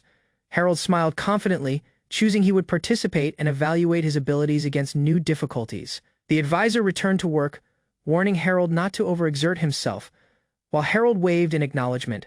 Sitting alone on the bridge, Harold thought on the tournament, potential strong opponents, and the dangers involved. He also evaluated his distant relationship with Erika and the Sumeragi household, realizing he must balance plan with diplomacy. Harold thought about the miasma in Sumeragi domain, aware he must remain vigilant until the main hero and their party confronted it. He clenched his fists, resolved to stop all death flag sprouts in the 5 years leading up to the main narrative elsewhere. Liner Griffith marveled at Ocean Town Defit, astonished by the buildings, ships, and bustling population. Colette Ameler scolded Liner for his excitement, urging him to focus on signing up for the fighting tournament. Liner sprinted onward, departing Colette and other people behind, eager to explore the town and embrace the forthcoming difficulties. Colette ready to retrieve Liner, who had wandered off excitedly, while Liner's father sighed at his son's restless power.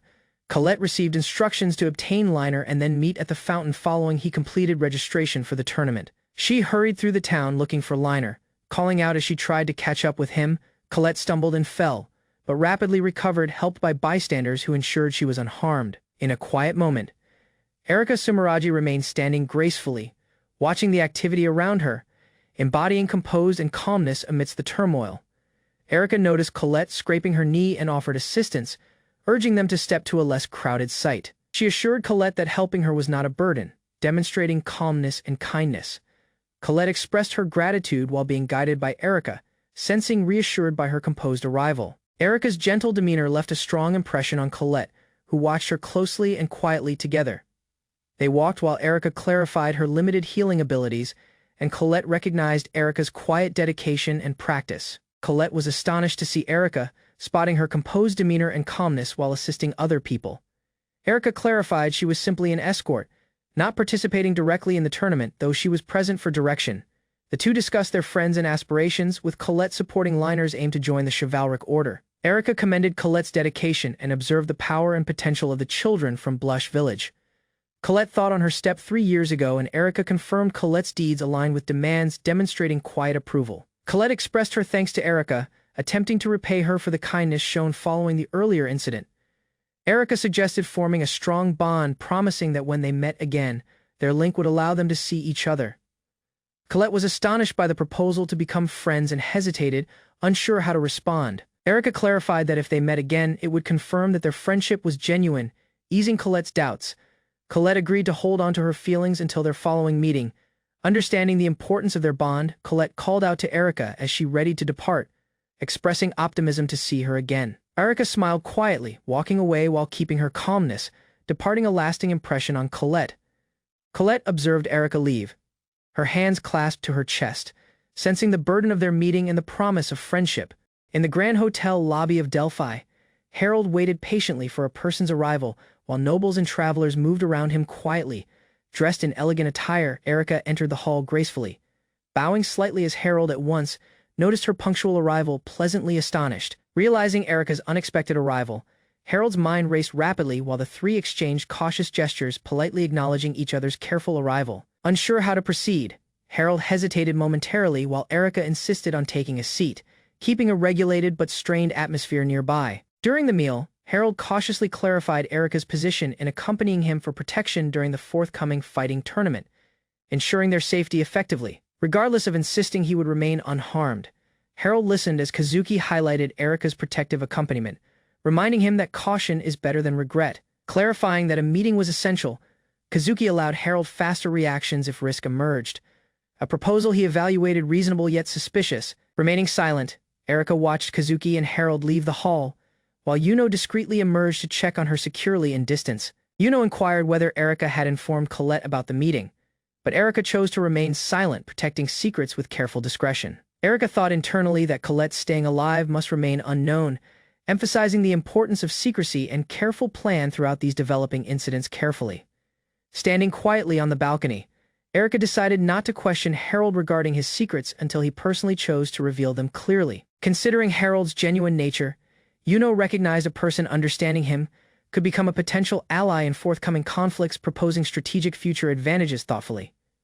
Getting ready mentally, Erika pondered her following meeting with Harold, certain it would only occur when he disclosed the complete truth carefully. Watching the circumstance, Yuno evaluated Erika's feasible developing feelings for Harold, realizing prospects encounters might introduce complex emotional consequences over time. Accepting potential results, Erika decided that if Harold reciprocated, a romantic rivalry could emerge, and she would remain at peace with circumstances. Arriving at the massive fighting tournament arena, Harold watched the Grand Colosseum where elaborate festivities were readied, taking in the impressive surroundings cautiously. Walking through busy streets, Harold noticed taverns already complete of early activity, while nearby, rowdy men began shouting aggressively, initiating a fight rapidly. Reacting swiftly, Harold intervened firmly, striking with accuracy to stop escalation, making sure the conflict did not grow uncontrollable among the brawling men. His skilled movements caused aggressors to stumble backward, astonishing the watching townspeople, who paused to witness Harold's impressive command over the developing circumstance. Continuing confidently, Harold moved ahead without hesitation, showing power and focus while quietly getting ready for challenges awaiting him during the upcoming tournament events. Watching a drunken brawl, Harold quietly intervened, scolding the aggressors while keeping readiness to act firmly, preventing harm in the chaotic street surroundings. The intoxicated men reacted with defiance, refusing to retreat, regardless of Harold's warnings, resolved to assert their arrival, escalating tensions in the chaotic street site. Knights from the Holy Royal Chivalric Order reached it, moving with authority, capturing focus and creating command within the crowd to accomplish escalating public disorder. Aware of timing, Harold ran ahead to address brash attackers, making sure no one would be injured while deliberately controlling the sudden street altercation.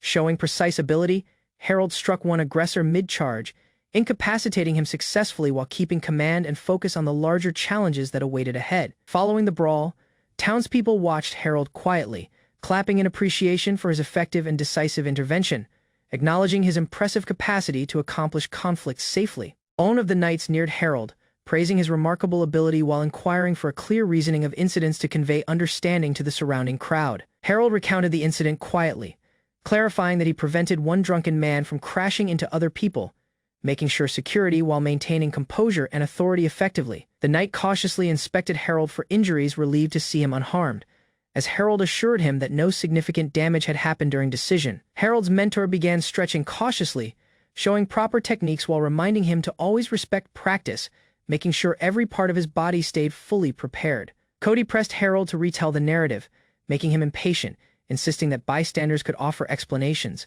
causing Harold additional irritation and psychological pressure quietly. Cody inquired how to accomplish people involved in the previous brawl, and the knight decided they should recover, allowing caution and careful observation deliberately. Realizing he had forgotten Harold's name, Cody sensed embarrassed and reflective, thinking about his confuse and how it could have influenced their prior interaction. Harold noticed Cody approaching unexpectedly, causing him to fluster and react with surprise at the sudden arrival of a familiar figure nearby. Cody's arrival was clarified by his Holy Royal Chivalric Order background, highlighting previous involvement with the main hero party and his occasional participation in mercenary duties. Reflecting on Cody, Harold evaluated him as a supporting figure, pondering how a relationship could have disclosed valuable internal details about the protagonist's strategic party dynamics. Thinking about prospects' encounters, Harold hoped he could develop a better acquaintance with Cody following moment, preparation interactions carefully for potential strategic advantages later. At the arena, Kazuki greeted Harold, mentioning that he signed him up under an alias,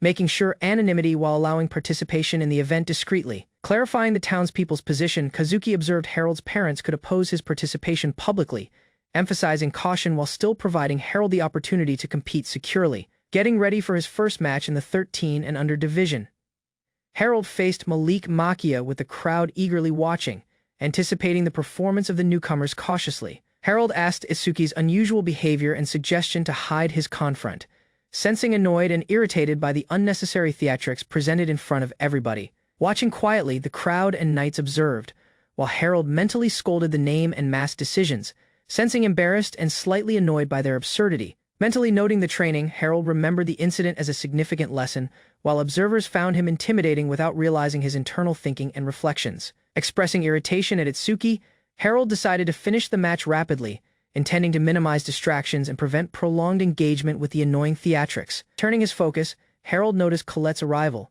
startled by her arrival, marking a pivotal moment in the tournament and setting up prospects' interactions cautiously.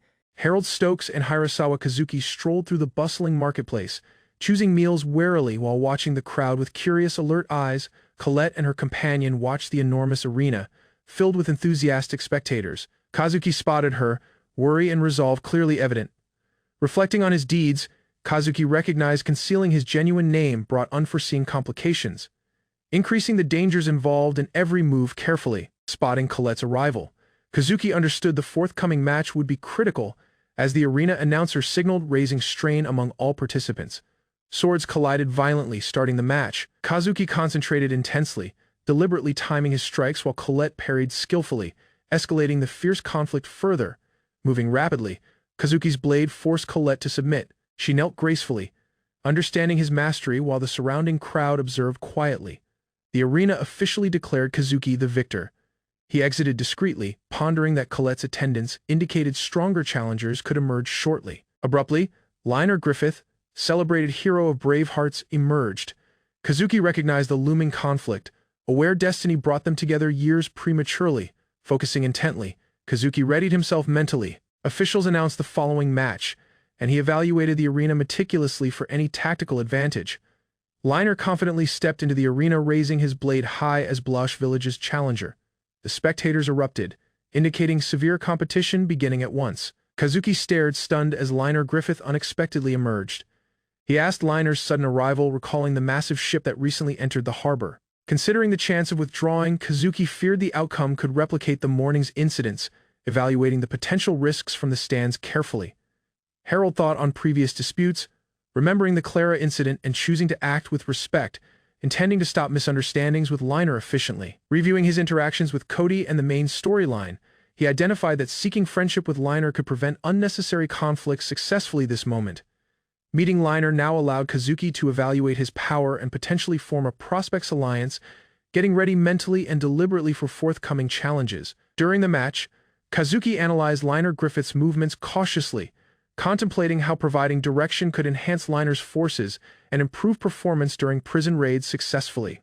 Resolved not to miss this opportunity, he understood that assisting Liner could create benefits surpassing those originally presented in the main storyline efficiently. Liner celebrated his victory in the match energetically, while Kazuki watched quietly, evaluating his abilities and strategies, noting important details for prospects' battles. Kazuki meticulously readied how to approach Liner respectfully, preparation remarks and deeds to build confidence without offending him during their initial interactions. Carefully, directly greeting Liner, Kazuki called him Red Head, signifying the beginning of a cautious alliance while cautiously monitoring Liner's reactions throughout their conversation deliberately. Confronting each other, Kazuki and Liner assessed their focus and readiness, studying potential strategies thoroughly while strain filled the air in the arena intensely. Understanding Kazuki at once, Liner excitedly recalled his incredible speed and requested permission to learn Kazuki's technique for improving his personal fighting abilities efficiently. Considering the request, Kazuki thought on his own weighted practice and speed routines, appreciating Liner's genuine enthusiasm for learning and self-improvement sincerely. Liner officially introduced himself while extending a hand. Kazuki reminded him to remain focused, emphasizing the importance of concentration over unnecessary verbal chatter cautiously. They shook hands firmly, indicating mutual respect while establishing a tentative alliance, both getting ready for forthcoming difficulties and prospects' duels with careful attention. Liner greeted Harold warmly, expressing his optimism for a good relationship. while Harold responded warily but shook hands firmly to preserve professionalism. Watching Liner, the other participants observed his ability and recognized it.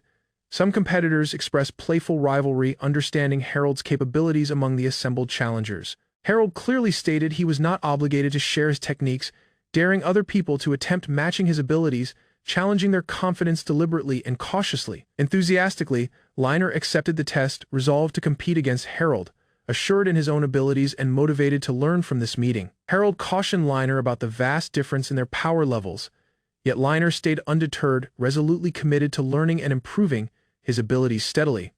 Concluding their discussion, Harold and Liner recognized the focus they had drawn. Kazuki observed the subtle pressure anticipated in the forthcoming match thoughtfully. Reflecting on the circumstance, Kazuki identified that challenging Liner, destined to become the world's savior, made each meeting meaningful, worthwhile, and deliberately significant. Harold Stokes grips his blade tightly, getting ready for the moment he has anticipated. His expression is grave, reflecting the burden of the combat ahead. The arena is packed with spectators. Harold confronts Liner Griffith, the following rival in the 13 and under division. Both stand prepared, sizing each other up before the fight begins. The crowd observes quietly as the match is about to outset. Observers hold their breath, aware the outcome could change the tournament's course. Liner Griffith moves ahead with resolve, indicating that he intends to fight Harold with all his power. Harold quietly acknowledges the test, prepared to demonstrate that his abilities are not merely remarks. The duel begins with tension filling the arena. The match begins as Harold and Liner Griffith charge at each other. The arena echoes with the crowd's anticipation. Liner strikes first, swinging his blade with accuracy and force. Harold braces himself, keeping focus. Blades clash several times, sparks flying. Each movement tests the other's speed, power, and plan. Harold remains composed, countering every assault. Liner presses harder, attempting to eliminate through Harold's defense. Harold parries with steady hands, demonstrating ability beyond his years. Liner pauses, astonished at Harold's calmness and talent. Doubt creeps in as he wonders if Harold could truly become a hero. Liner grows annoyed as Harold remains passive, dodging, criticizes effortlessly. The crowd doubts why Harold isn't completely compelling. Harold, standing composed, evaluates Liner's efforts worthless. His focus is sharp, analyzing every movement with accuracy. Liner tries several times, but Harold's defense is flawless. Every blow fails to make the slightest impact, departing Liner drained. Abruptly, Harold shifts aggressively, taking Liner off guard. His movements are swift, calculated, and overwhelming. Liner recognizes Harold's strength is beyond his expectation. Harold asserts command, showing that he can dominate at any moment he chooses. Liner has difficulty to match Harold's speed and accuracy. Even with practiced swords, Harold walks effortlessly, departing Liner in astonishment. Harold remarks on how Liner cannot respond, emphasizing the gap in their ability levels. Liner begins to realize the genuine test. Memories of severe practice flash through Liner's mind. He has endured rigorous practice and sparred with skilled adults, yet still has difficulty against Harold. Liner acknowledges that regardless of his prior victories, Harold's ability is unmatched. Doubt and frustration weigh heavily on him. The match ends abruptly. Harold wins easily, startling everybody, while Liner is left astonished, wondering how a person so young could overpower him. Harold walks quietly across the arena, departing Liner and the spectators watching in stunned silence. He doubts why the match is being ended prematurely, challenging the authority of the official. Ignoring the official's objections, Harold walks ahead, demonstrating that he can continue regardless of broken conditions or weapons. Harold nears another participant, commanding them to give up with quiet authority, asserting his dominance without aggression. Going back to the arena, Harold picks up a weapon, indicating that he is prepared to continue, departing Liner astonished and the crowd murmuring in surprise. Harold addresses Liner directly, telling him to pick up his weapon if he still has the will to fight. His gaze is steady, commanding respect. Liner looks astonished, uncertain whether he can continue.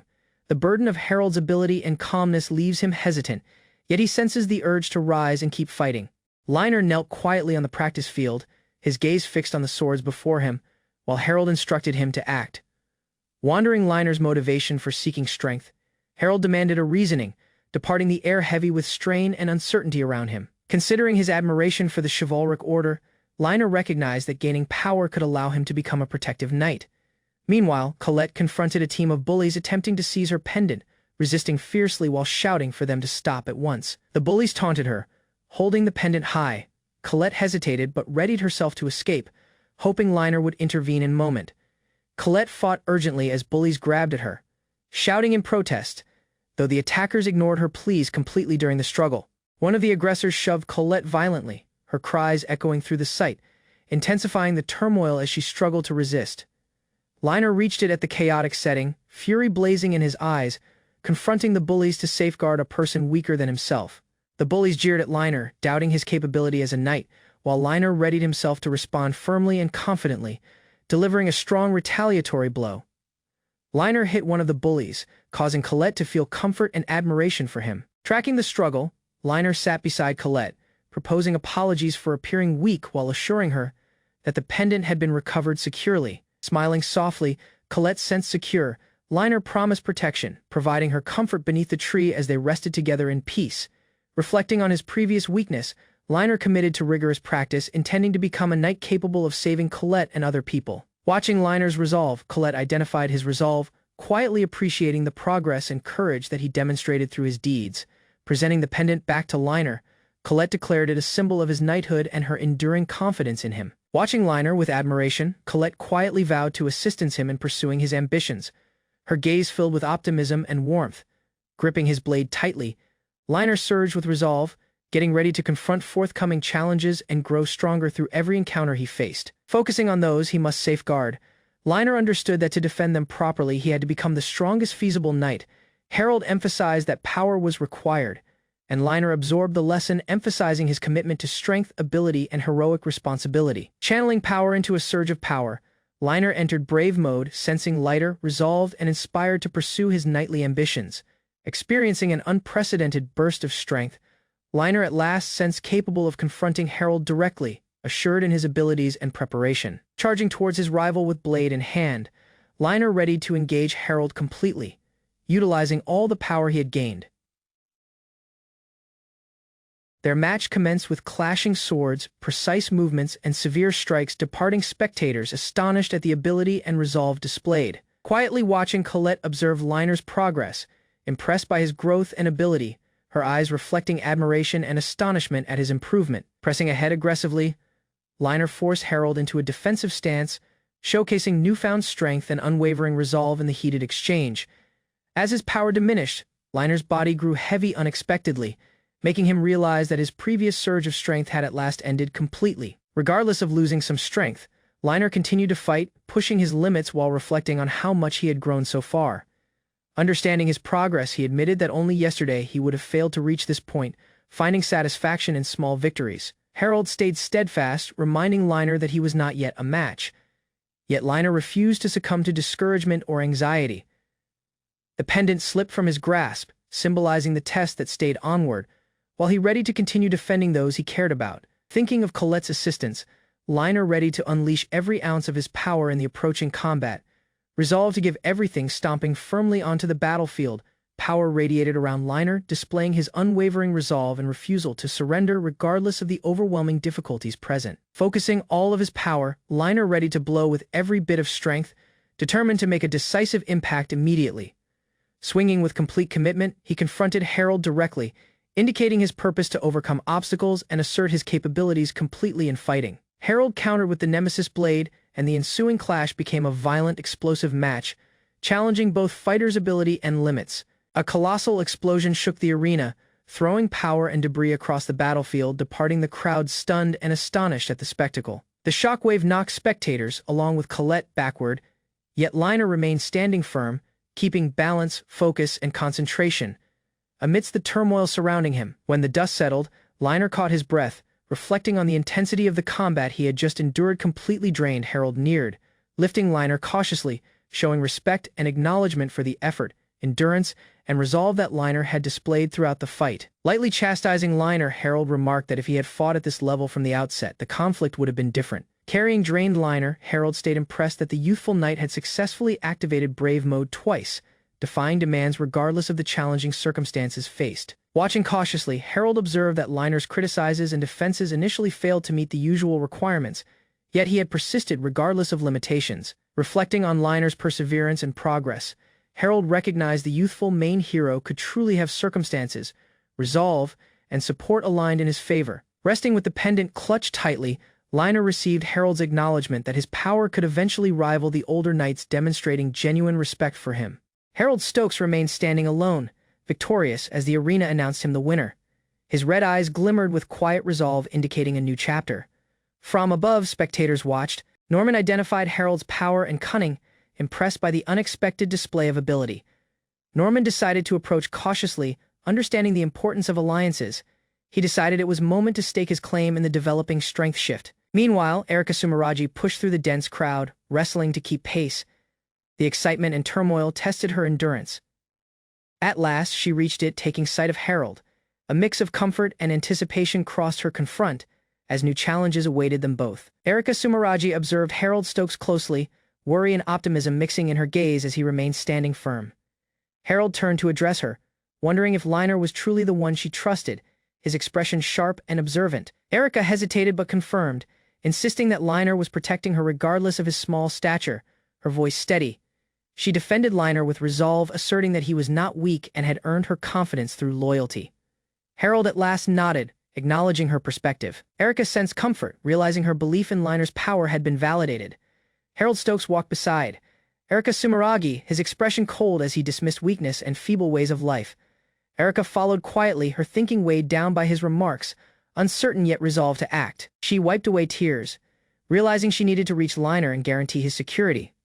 Motivation renewed in the medical room. Liner lay quietly, recovering from earlier incidents, his arrival fragile but steady.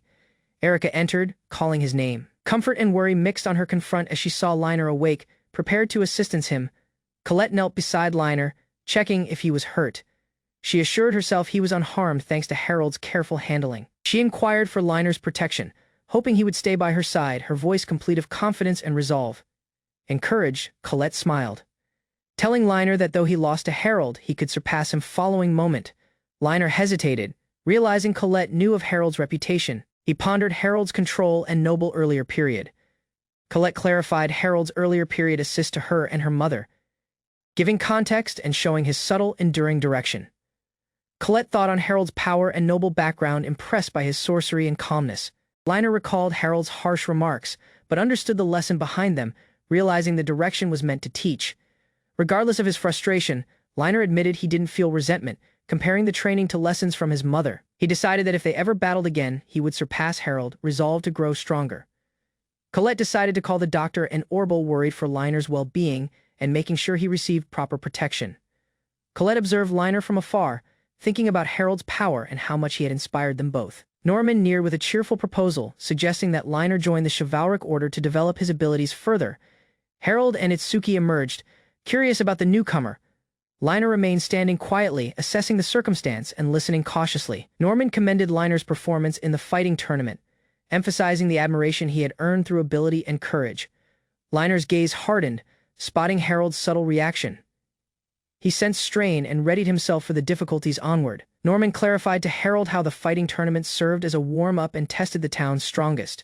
Harold corrected him sharply, insisting he be called by his name, not Lord, asserting his authority. Itsuki watched the interaction, noting the strain and the complicated relationships between Harold, Norman, and other people. Norman suggested having a long conversation, acknowledging the complexity and hoping to smooth over misunderstandings. In the tavern, Harold thought on the tournament's challengers, dismissing weaker participants while recalling the strong red-haired competitor he had nearly evaluated inviting. Harold glared at Norman, unimpressed by his teasing, keeping a firm and unyielding demeanor. Norman laughed nervously, watching that Harold seemed to have a soft spot for Liner regardless of his stern condition. During matches, Harold treated Liner differently, guiding and supporting him, almost as if coaching him directly. From the sidelines, observers observed Harold drew out Liner's potential, encouraging growth and power in subtle ways. Colette asked the year's requirement for the chivalric order, learning Harold was only 13, yet already displaying remarkable ability and control. Norman complimented Harold's talent and potential, noting how few could meet the high standards required for the chivalric order. He invited Harold to fight evil alongside them, presenting the opportunity as a method to pursue justice and safeguard the weak. Harold leaned back confidently, dismissing the ideals of so-called justices yet ultimately agreeing. He declared he would join, asserting his own terms and will, ready to act on his own vision. Harold Stokes readied himself for an important journey, departing the familiar city behind while the carriage traveled slowly through countryside terrain, confronting household concerns. He quietly conveyed that the prestigious chivalric order operated under the king's command, highlighting plan, household legacy, and the dangers involved cautiously. His companion doubted his motivations, suspecting pride in household status, but Harold stayed composed, departing motives subtle and undefined to prevent conflict. Reflecting quietly within the moving carriage, Harold contemplated his prospect's path, choosing firmly that his decisions would serve only his personal goals exclusively. Later, Harold clarified how he impressed a passing knight during a public brawl, gaining recognition and opportunity to enlist at a youthful years. Receiving admiration from his household, Harold's accomplishments were celebrated, emphasizing the recognition of his abilities and the pride they sensed in him. Preparations for an elaborate feast commenced to honor Harold, marking both respect from his household and his forthcoming departure's significance. He officially announced his purpose to travel to the royal capital to join the Holy Royal Chivalric Order, instructing other people on updates. Allies evaluated the difficulties of distant expression due to his lengthy journey, understanding that messages could face unavoidable delays along the way. Harold reassured them quietly that urgent matters could be handled through the Summarajas, showing foresight and readiness for the risky path onward. Worried for Harold's security, his allies inquired what deeds they should take in emergencies, while he calmly recalled previous subjugation experiences effectively. Imagining the worst-case setting, they feared Harold's death, but he responded assertively, refusing to be treated as fragile or overly shielded. Harold issued a stern warning, implying that any threats to his security would provoke grave repercussions, asserting command and dominance over situations firmly alone. He thought on the prior conversation, spotting Zen's worry yet dismissing it with quiet amusement, remaining mentally readied for difficulties ahead. Considering joining the chivalric order at the earliest years, Harold identified circumstances accelerated his timeline, reminding him why he initially chose this path originally. Contemplating the chivalric order's symbolic strength, Harold recognized other people sought power carelessly, but he carefully pursued this path strategically, valuing reason over force consistently. Watching human desire for reputation and strength, Harold stayed detached, evaluating motives critically, prioritizing calculated thinking rather than tracking others blindly for selfish gain. With feast preparations complete, Harold maintained a composed demeanor while participating, demonstrating composed readiness for forthcoming incidents, and the focus his presence drew. Gazing out of the carriage window, Harold observed the landscape and waving allies, appreciating the transition between the familiar earlier period and uncertain prospects.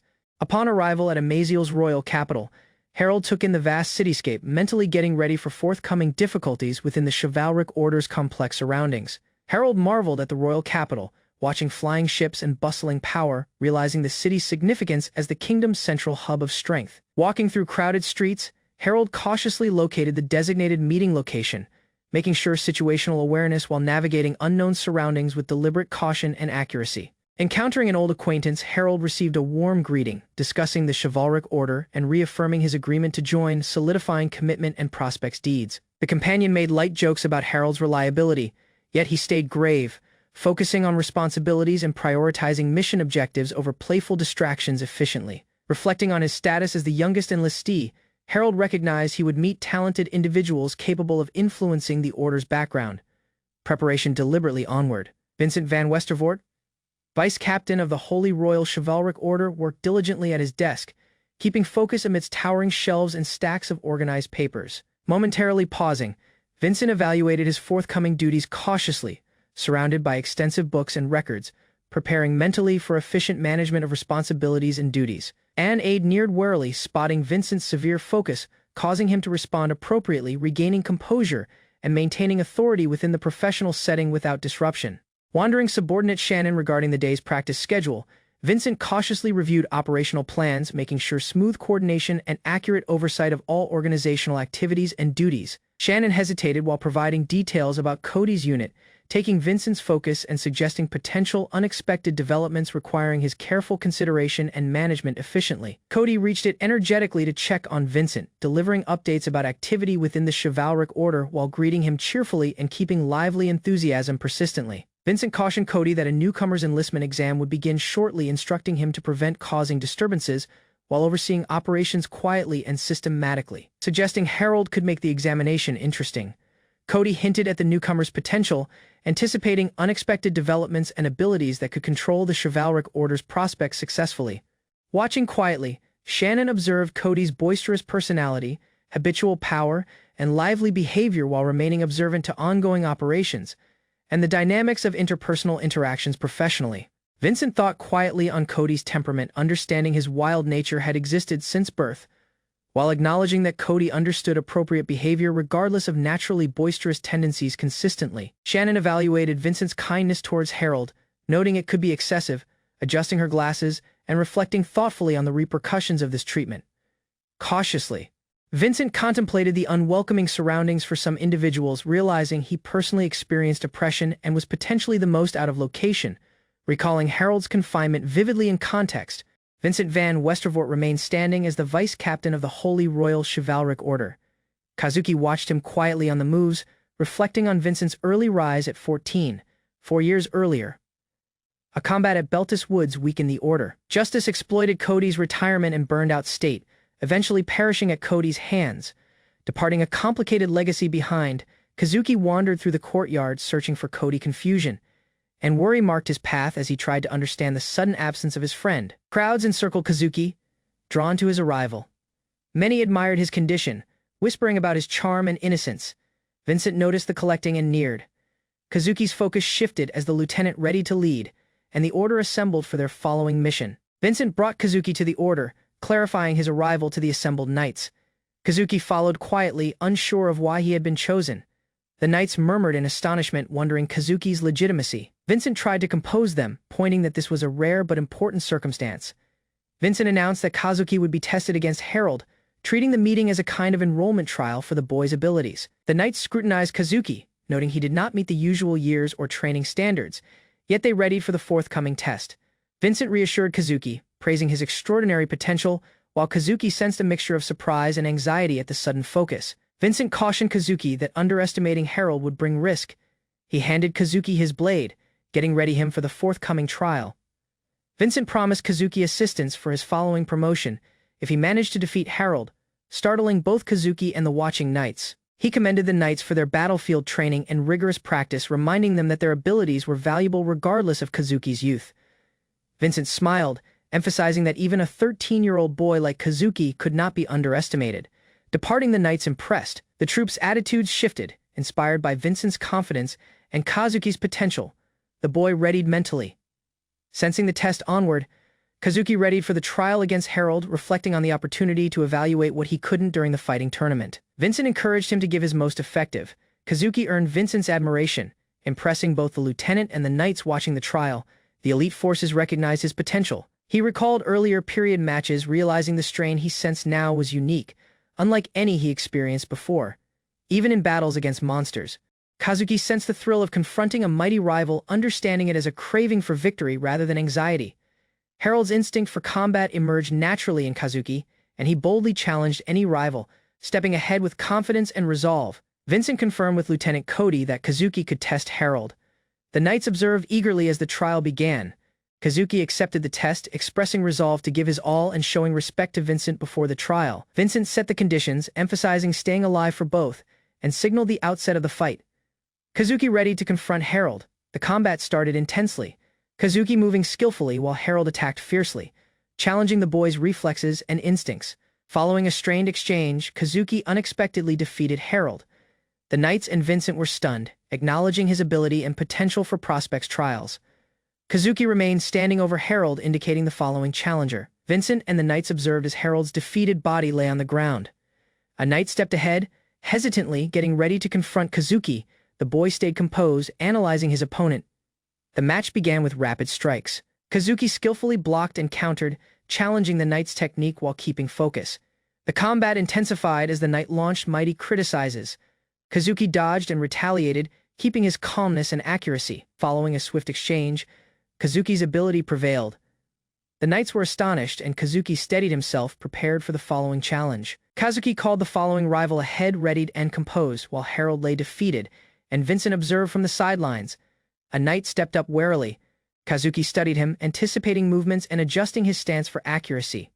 The match started intensely. Kazuki blocked and countered each blow with ability, keeping focus while reading his rival's patterns. The knight became annoyed, wrestling against Kazuki's calculated criticizes. Kazuki maintained command, moving firmly and avoiding dangerous swings. Kazuki thought on combat instincts, noting that his opponent's deeds mirrored innate motions, just as he had experienced in fights against monsters. Kazuki watched his rival, noting that the motions and openings mirrored those he had encountered in the game. He identified the knight as Naida from Brave Hearts, verifying his hypothesis about predictable enemy patterns. Kazuki smiled confidently, anticipating the knight's movements, while the rival's strain grew as the boy readied to blow. The knight looked stunned and annoyed at Kazuki's mastery, realizing the fight was nearly over before it had completely begun. Kazuki taunted playfully, challenging the knight to entertain him with more effort, assured in his command and ability. Harold Stokes stood at the edge of the training grounds, sword raised, his expression sharp and focused as he sized up his opponent. Across from him, a golden-haired knight named Vincent charged forward with practiced speed, his blade catching the light. Both fighters moved with the fluid confidence of seasoned swordsmen, closing the distance in an instant. As their blades clashed, Vincent stepped back and slammed his sword into the ground, triggering a glowing magic circle beneath his feet. Harold's eyes narrowed the moment he spotted the color radiating from it. He recognized the hue instantly, a deep blue, unmistakably tied to the water attribute. Years of study told him exactly what that meant before the spell even took shape. Harold's mind raced through everything he knew about the chivalric order's training. Knights were drilled to master only a single water spell during their early education, which meant Vincent's options were far more limited than he let on. The realization crystallized as Vincent thrust his sword forward, unleashing a surge of condensed water in the form of Aqua Slash. Rather than dodge, Harold extended his hand and released a counterspell of his own, timed with precision to intercept the incoming attack head-on. The two forces collided in a violent explosion of light and pressure. Vincent staggered back, stunned, his mind refusing to accept what had just happened. Harold remained composed, though internally he questioned how narrowly his gamble had paid off. A silent explanation played out for the reader through the collision itself. Two spells of matching attribute and matching class could neutralize each other completely on contact, but such an outcome was never something a caster could plan for. There was no way to know in advance which spell an opponent intended to cast, making Harold's read of the situation feel less like calculation and more like impossible foresight. Vincent tried to rationalize it, muttering that the cancellation must have been a fluke, nothing more than coincidence stacked on coincidence. Even if Harold had somehow predicted the class of the spell, there was still the matter of the attribute, something no outsider should have been able to guess correctly. Before he could finish the thought, Harold launched a fireball straight at him, forcing Vincent to abandon his musing and scramble to react. Vincent's composure cracked as he demanded to know how Harold could possibly anticipate his every move before it happened. Harold said nothing in response, only offering a faint knowing look that unsettled Vincent further. The knight's confusion deepened with every exchange, the gap between his expectations and reality growing wider by the second. Vincent gritted his teeth in frustration, refusing to accept the beating he was taking from someone he considered far beneath his skill level. Harold, unfazed by the insults being hurled his way, simply told him to stop complaining and bring his next attack. His tone carried no anger, only the calm dismissal of someone who had already decided the outcome of the fight long before it started. The clash continued, blades ringing out across the training yard as spectators watched from the sidelines. Among them stood a young knight observing quietly, his expression unreadable as he tracked the fight's progress. Harold's focus never wavered, his eyes locked onto Vincent with the same sharp intensity he had carried since the very first exchange. The two combatants were framed side by side, their backs turned toward the viewer, swords raised in mirrored stances. Harold's dark hair contrasted against Vincent's lighter tone, two very different fighters bound together in the same moment of conflict. The name Vincent lingered beneath the panel, marking him as the knight whose pride was now on the line. Later, Harold stood alone before a gathered group of knights, sword resting casually in his grip. He remarked that since he would be fighting all of them regardless, he had no objection to facing them simultaneously, rather than one at a time. The suggestion carried an edge of confidence that unsettled the group watching him, their silence speaking louder than any words could. From an upper window, a pale-haired young man watched the scene unfold below alongside a female companion. She commented on how remarkable Harold's performance seemed, her admiration plain on her face. The young man beside her stayed quiet, his gaze fixed and calculating, clearly troubled by what he was witnessing rather than impressed. Down in the yard, Harold moved through the group of knights with unnerving precision, positioning his body ahead of each incoming strike to guarantee the perfect block or dodge. The pale-haired observer above questioned aloud whether a single boy could truly be capable of such efficient optimized movement against multiple trained opponents at once. The thought lingered heavier than before. It was not simply that Harold reacted well to his opponent's actions, it was as though he already knew what those actions would be before they occurred. His movements carried none of the hesitation or improvisation expected from someone encountering these techniques for the first time. The observer's suspicion deepened further. He noted that Harold was unmistakably using established forms belonging to the chivalric order itself, movements that took years of formal training to internalize. The question that followed was simple but pointed. How could someone from outside the order possibly know techniques reserved for its own knights? Watching Harold intercept attack after attack with uncanny accuracy, the young man wondered whether Harold had fought against the Holy Royal Chivalric Order at some point in the past. It felt less like Harold was reading his opponents in real time, and more like he was recalling moves he had already seen before, somewhere, sometime. A creeping unease settled over the observer as he turned away from the window, his expression darkening. If his suspicion held any truth, he could no longer dismiss the possibility that Harold represented a threat rather than a simple new recruit. The thought was enough to shift his entire perception of the boy below. His mind moved swiftly toward a darker conclusion. If Harold truly carried knowledge he had no right to possess, the most likely explanation was espionage, someone attempting to infiltrate the Order's ranks by taking the enrollment exam under false pretenses. The idea settled uncomfortably, refusing to be shaken off. Later, within the quiet of a private study, the young man addressed his assistant directly. He called out to her by name, Shannon, and she answered promptly, waiting attentively for whatever request he was about to make.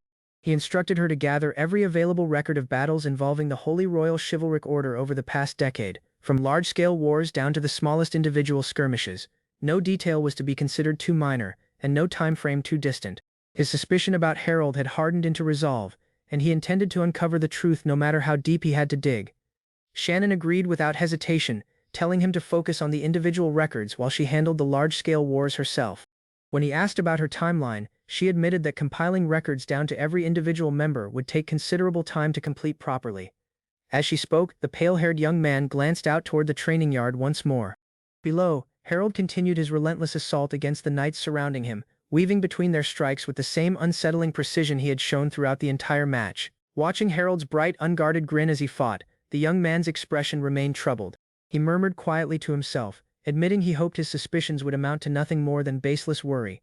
Yet the tension in his eyes suggested he already doubted that would be the case. Harold arrived at the Holy Royal Chivalric Order's headquarters a few days after his previous assignment, greeted warmly by fellow knights who welcomed him back with familiar nicknames. A senior officer apologized for the delay in his transfer, explaining that mountains of paperwork and preparations at the capital had held things up longer than expected.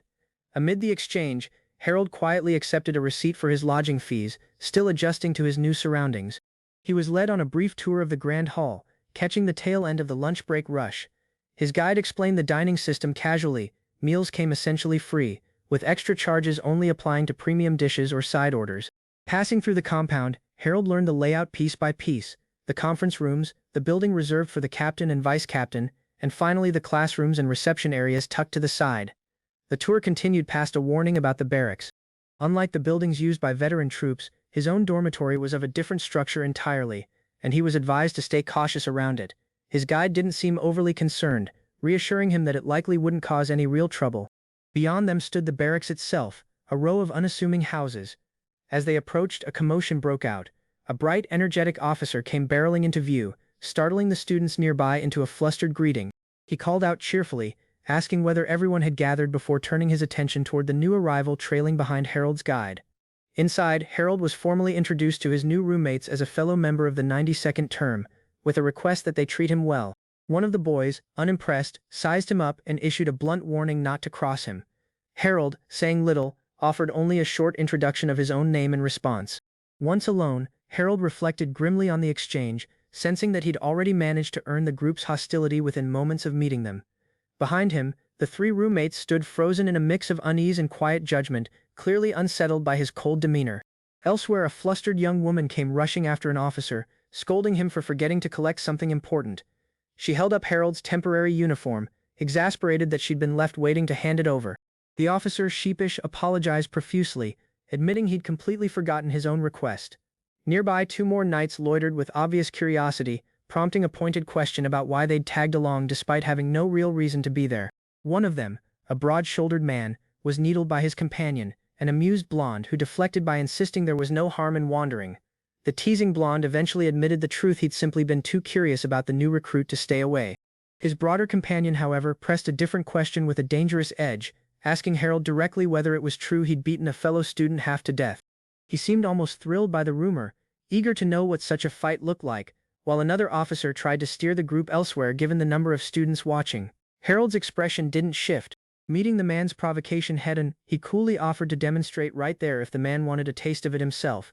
The remark stunned the group, with one bystander muttering that they'd apparently stumbled onto someone with a taste for violence. The young woman from earlier, startled, urged the two sides to calm down and mind their manners. She stepped in properly this time, suggesting the three newcomers introduce themselves before tempers flared further. That was when the broad-shouldered man snapped, hurling a crude insult her way that visibly shocked everyone present, freezing the tense standoff in place. Despite the friction, introductions followed. The blonde identified himself as Sid of the Cody unit, his tone light despite the earlier tension. His larger companion, still stiff with embarrassment, introduced himself as Robinson and offered a stilted apology for his outburst. The young woman, arms crossed and clearly unimpressed, gave only her name Irene curt and guarded. Harold stood apart from them, his expression unreadable, saying nothing as the group settled into an uneasy quiet around him. Sid tried to smooth things over, needling Harold playfully about his attitude and reminding him of the difference in seniority between them. Harold's silence unsettled his own guide, who turned to ask what exactly was bothering him, sensing something had shifted in his mood. Harold's answer came sharp and unfiltered. He questioned aloud whether being born a few years earlier was truly something worth being proud of, aiming the jab squarely at Sid. The comment landed hard, provoking a flustered, wordless reaction from the target of his sarcasm.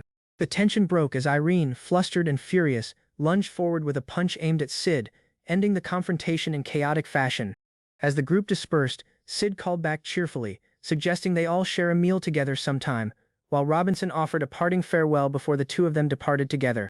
Later, footsteps echoed as figures walked away in the distance, their forms reduced to silhouettes against the fading light, the encounter behind them. Alone with his thoughts, Harold's mind drifted toward a chilling realization. He recalled the names Robinson, Sid, and Irene, and a growing dread settled over him as he questioned whether all three were fated to die according to the story he remembered. His memory sharpened into a grim vision, the Cody unit's eventual annihilation during a battle in Beltis Forest, their bodies scattered amid fire and wreckage.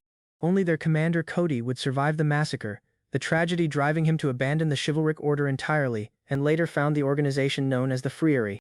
Harold recalled a detail from that same storyline, a scene where Cody, years later, spoke the names of his fallen subordinates during an unrelated event.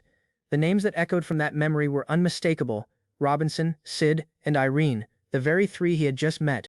Harold studied Robinson, Sid, and Irene in silence, taking in details he'd never actually registered before. Their character designs had barely been described in the original story, leaving only vague impressions until this very moment. This was the first time he had truly seen their faces.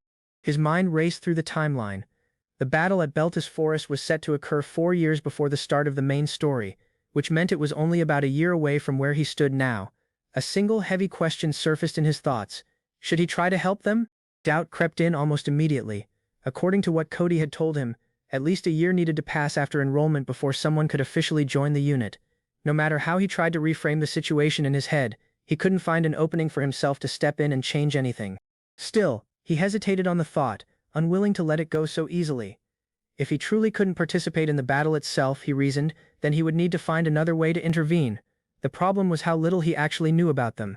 The only certainty the story had ever given him was a single grim fact: they died in battle at Beltis Forest. Unlike his prior experience with Clara, where he'd understood the full context of her fate, he had nothing here, no details, no circumstances, nothing surrounding the moment of their deaths. The stakes ran deeper than personal guilt. If Cody never lost his reason to abandon the chivalric order, the organization known as the Friary would never come into existence. Brave Hearts contained a storyline that couldn't be cleared without them, and though their role was ultimately a supporting one, their influence on the plot ran significant. Worst case, tampering with this outcome could backfire entirely, cornering him into checkmate. Harold stood frozen with the weight of it all pressing down on him. Knowing they were fated to die, could he really just pretend otherwise and let events unfold untouched, or should he risk everything, bracing for the possible collapse of the main story, just to try saving them? Determined to find real answers instead of speculation, he turned to another source. A librarian informed him that the second request he'd made had finally come through. The battle record data he'd asked for had been fully assembled and was ready for him, addressed directly to Vincent Sama. Moments later, Harold found himself staring down at a fresh document laid before him, its cover stamped plainly with a title that made his eyes narrow: Harold Stokes, Background Check Report. Harold arrived at the Holy Royal Chivalric Order's headquarters a few days after his previous assignment, greeted warmly by fellow knights who welcomed him back with familiar nicknames. A senior officer apologized for the delay in his transfer, explaining that mountains of paperwork and preparations at the capital had held things up longer than expected. Amid the exchange, Harold quietly accepted a receipt for his lodging fees, still adjusting to his new surroundings. He was led on a brief tour of the Grand Hall, catching the tail end of the lunch break rush. His guide explained the dining system casually. Meals came essentially free, with extra charges only applying to premium dishes or side orders. Passing through the compound, Harold learned the layout piece by piece: the conference rooms, the building reserved for the captain and vice-captain, and finally the classrooms and reception areas tucked to the side. The tour continued past a warning about the barracks. Unlike the buildings used by veteran troops, his own dormitory was of a different structure entirely, and he was advised to stay cautious around it. His guide didn't seem overly concerned, reassuring him that it likely wouldn't cause any real trouble. Beyond them stood the barracks itself, a row of unassuming houses. As they approached, a commotion broke out. A bright, energetic officer came barreling into view, startling the students nearby into a flustered greeting. He called out cheerfully, asking whether everyone had gathered before turning his attention toward the new arrival trailing behind Harold's guide. Inside, Harold was formally introduced to his new roommates as a fellow member of the 92nd term, with a request that they treat him well. One of the boys, unimpressed, sized him up and issued a blunt warning not to cross him. Harold, saying little, offered only a short introduction of his own name in response. Once alone, Harold reflected grimly on the exchange, sensing that he'd already managed to earn the group's hostility within moments of meeting them. Behind him, the three roommates stood frozen in a mix of unease and quiet judgment, clearly unsettled by his cold demeanor. Elsewhere, a flustered young woman came rushing after an officer, scolding him for forgetting to collect something important. She held up Harold's temporary uniform, exasperated that she'd been left waiting to hand it over. The officer, sheepish, apologized profusely, admitting he'd completely forgotten his own request. Nearby, two more knights loitered with obvious curiosity, prompting a pointed question about why they'd tagged along despite having no real reason to be there. One of them, a broad-shouldered man, was needled by his companion, an amused blonde who deflected by insisting there was no harm in wandering. The teasing blonde eventually admitted the truth: he'd simply been too curious about the new recruit to stay away. His broader companion, however, pressed a different question with a dangerous edge, asking Harold directly whether it was true he'd beaten a fellow student half to death. He seemed almost thrilled by the rumor, eager to know what such a fight looked like, while another officer tried to steer the group elsewhere given the number of students watching. Harold's expression didn't shift. Meeting the man's provocation head-on, he coolly offered to demonstrate right there if the man wanted a taste of it himself. The remark stunned the group, with one bystander muttering that they'd apparently stumbled onto someone with a taste for violence.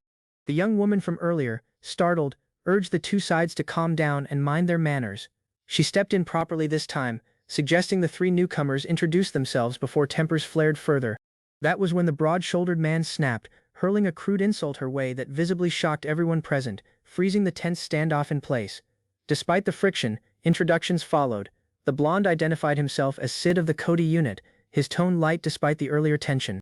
His larger companion, still stiff with embarrassment, introduced himself as Robinson and offered a stilted apology for his outburst. The young woman, arms crossed and clearly unimpressed, gave only her name, Irene, curt and guarded. Harold stood apart from them, his expression unreadable, saying nothing as the group settled into an uneasy quiet around him. Sid tried to smooth things over, needling Harold playfully about his attitude and reminding him of the difference in seniority between them. Harold's silence unsettled his own guide, who turned to ask what exactly was bothering him, sensing something had shifted in his mood. Harold's answer came sharp and unfiltered. He questioned aloud whether being born a few years earlier was truly something worth being proud of, aiming the jab squarely at Sid. The comment landed hard, provoking a flustered, wordless reaction from the target of his sarcasm. The tension broke as Irene, flustered and furious, lunged forward with a punch aimed at Sid, ending the confrontation in chaotic fashion. As the group dispersed, Sid called back cheerfully, suggesting they all share a meal together sometime, while Robinson offered a parting farewell before the two of them departed together. Later, footsteps echoed as figures walked away in the distance, their forms reduced to silhouettes against the fading light, the encounter behind them. Alone with his thoughts, Harold's mind drifted toward a chilling realization. He recalled the names Robinson, Sid, and Irene, and a growing dread settled over him as he questioned whether all three were fated to die according to the story he remembered. His memory sharpened into a grim vision: the Cody unit's eventual annihilation during a battle in Beltis Forest, their bodies scattered amid fire and wreckage. Only their commander Cody would survive the massacre, the tragedy driving him to abandon the chivalric order entirely, and later found the organization known as the Friary. Harold recalled a detail from that same storyline: A scene where Cody, years later, spoke the names of his fallen subordinates during an unrelated event. The names that echoed from that memory were unmistakable: Robinson, Sid, and Irene, the very three he had just met. Harold studied Robinson, Sid, and Irene in silence, taking in details he'd never actually registered before. Their character designs had barely been described in the original story, leaving only vague impressions until this very moment. This was the first time he had truly seen their faces. His mind raced through the timeline. The battle at Beltis Forest was set to occur 4 years before the start of the main story, which meant it was only about a year away from where he stood now. A single heavy question surfaced in his thoughts. Should he try to help them? Doubt crept in almost immediately. According to what Cody had told him, at least a year needed to pass after enrollment before someone could officially join the unit. No matter how he tried to reframe the situation in his head, he couldn't find an opening for himself to step in and change anything.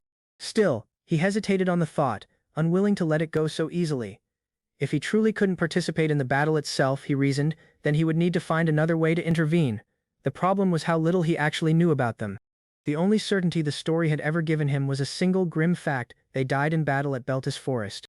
Unlike his prior experience with Clara, where he'd understood the full context of her fate, he had nothing here, no details, no circumstances, nothing surrounding the moment of their deaths. The stakes ran deeper than personal guilt. If Cody never lost his reason to abandon the chivalric order, the organization known as the Friary would never come into existence. Brave Hearts contained a storyline that couldn't be cleared without them, and though their role was ultimately a supporting one, their influence on the plot ran significant. Worst case, tampering with this outcome could backfire entirely, cornering him into checkmate. Harold stood frozen with the weight of it all pressing down on him. Knowing they were fated to die, could he really just pretend otherwise and let events unfold untouched, or should he risk everything, bracing for the possible collapse of the main story, just to try saving them? Determined to find real answers instead of speculation, he turned to another source. A librarian informed him that the second request he'd made had finally come through. The battle record data he'd asked for had been fully assembled and was ready for him, addressed directly to Vincent-sama. Moments later, Harold found himself staring down at a fresh document laid before him, its cover stamped plainly with a title that made his eyes narrow: Harold Stokes, Background Check Report.